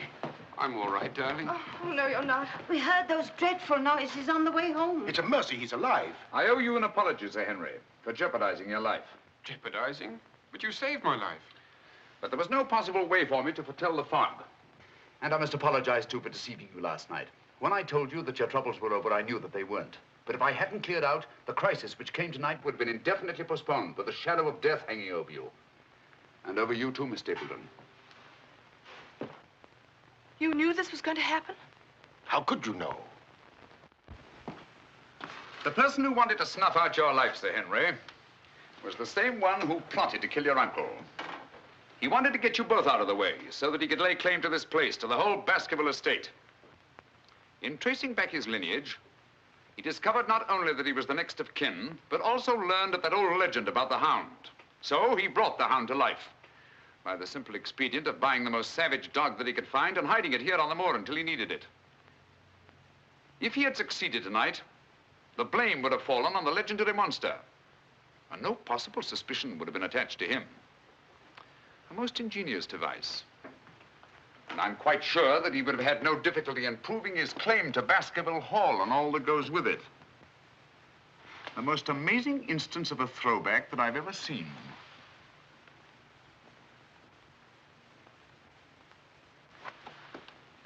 And you can see for yourself. Stapleton! One move and I'll shoot. Jack! You two, stay where you are. You're under arrest, Stapleton. For the murder of Sir Charles Baskerville, the murder of a convict, and the attempted murder of Sir Henry. You can't arrest me, Holmes. Now, one move from any of you and I'll blast you all to kingdom come.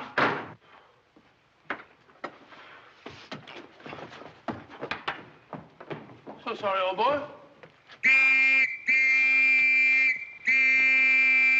What's the matter, old man? What's the matter? That's our man. Stapleton, the murderer? He won't get very far. I've posted constables on both the roads, and the only other way is across the Grimpen Mire.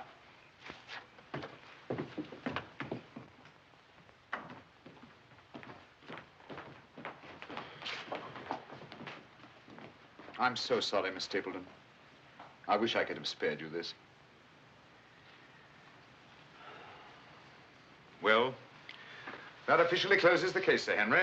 And a very interesting case for your annals, Watson. An ordinary dog, an ingenious criminal. And a more ingenious detective.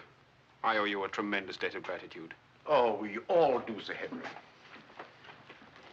Mr. Holmes, we've admired you in the past, as does every Englishman. Your record as our greatest detective is known throughout the world. But this, seeing how you work, knowing that there is in England such a man as you, gives us all a sense of safety and security. God bless you, Mr. Holmes. Thank you, Dr. Mortimer. Thank you. And now, if you don't mind, I've had rather a strenuous day. I think I'll turn in. Of course. Good night. Good night. Good night. Good night, Mr. Holmes. Good night. Oh, Watson, the needle.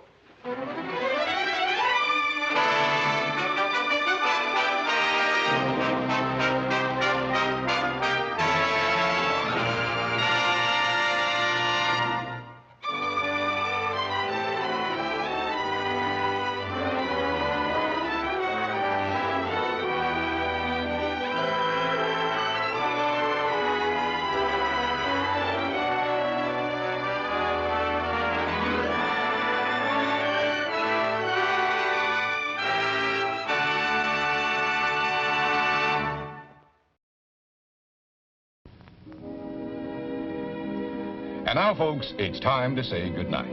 We sincerely appreciate your patronage and hope we've succeeded in bringing you an enjoyable evening of entertainment. Please drive home carefully and come back again soon. Good night.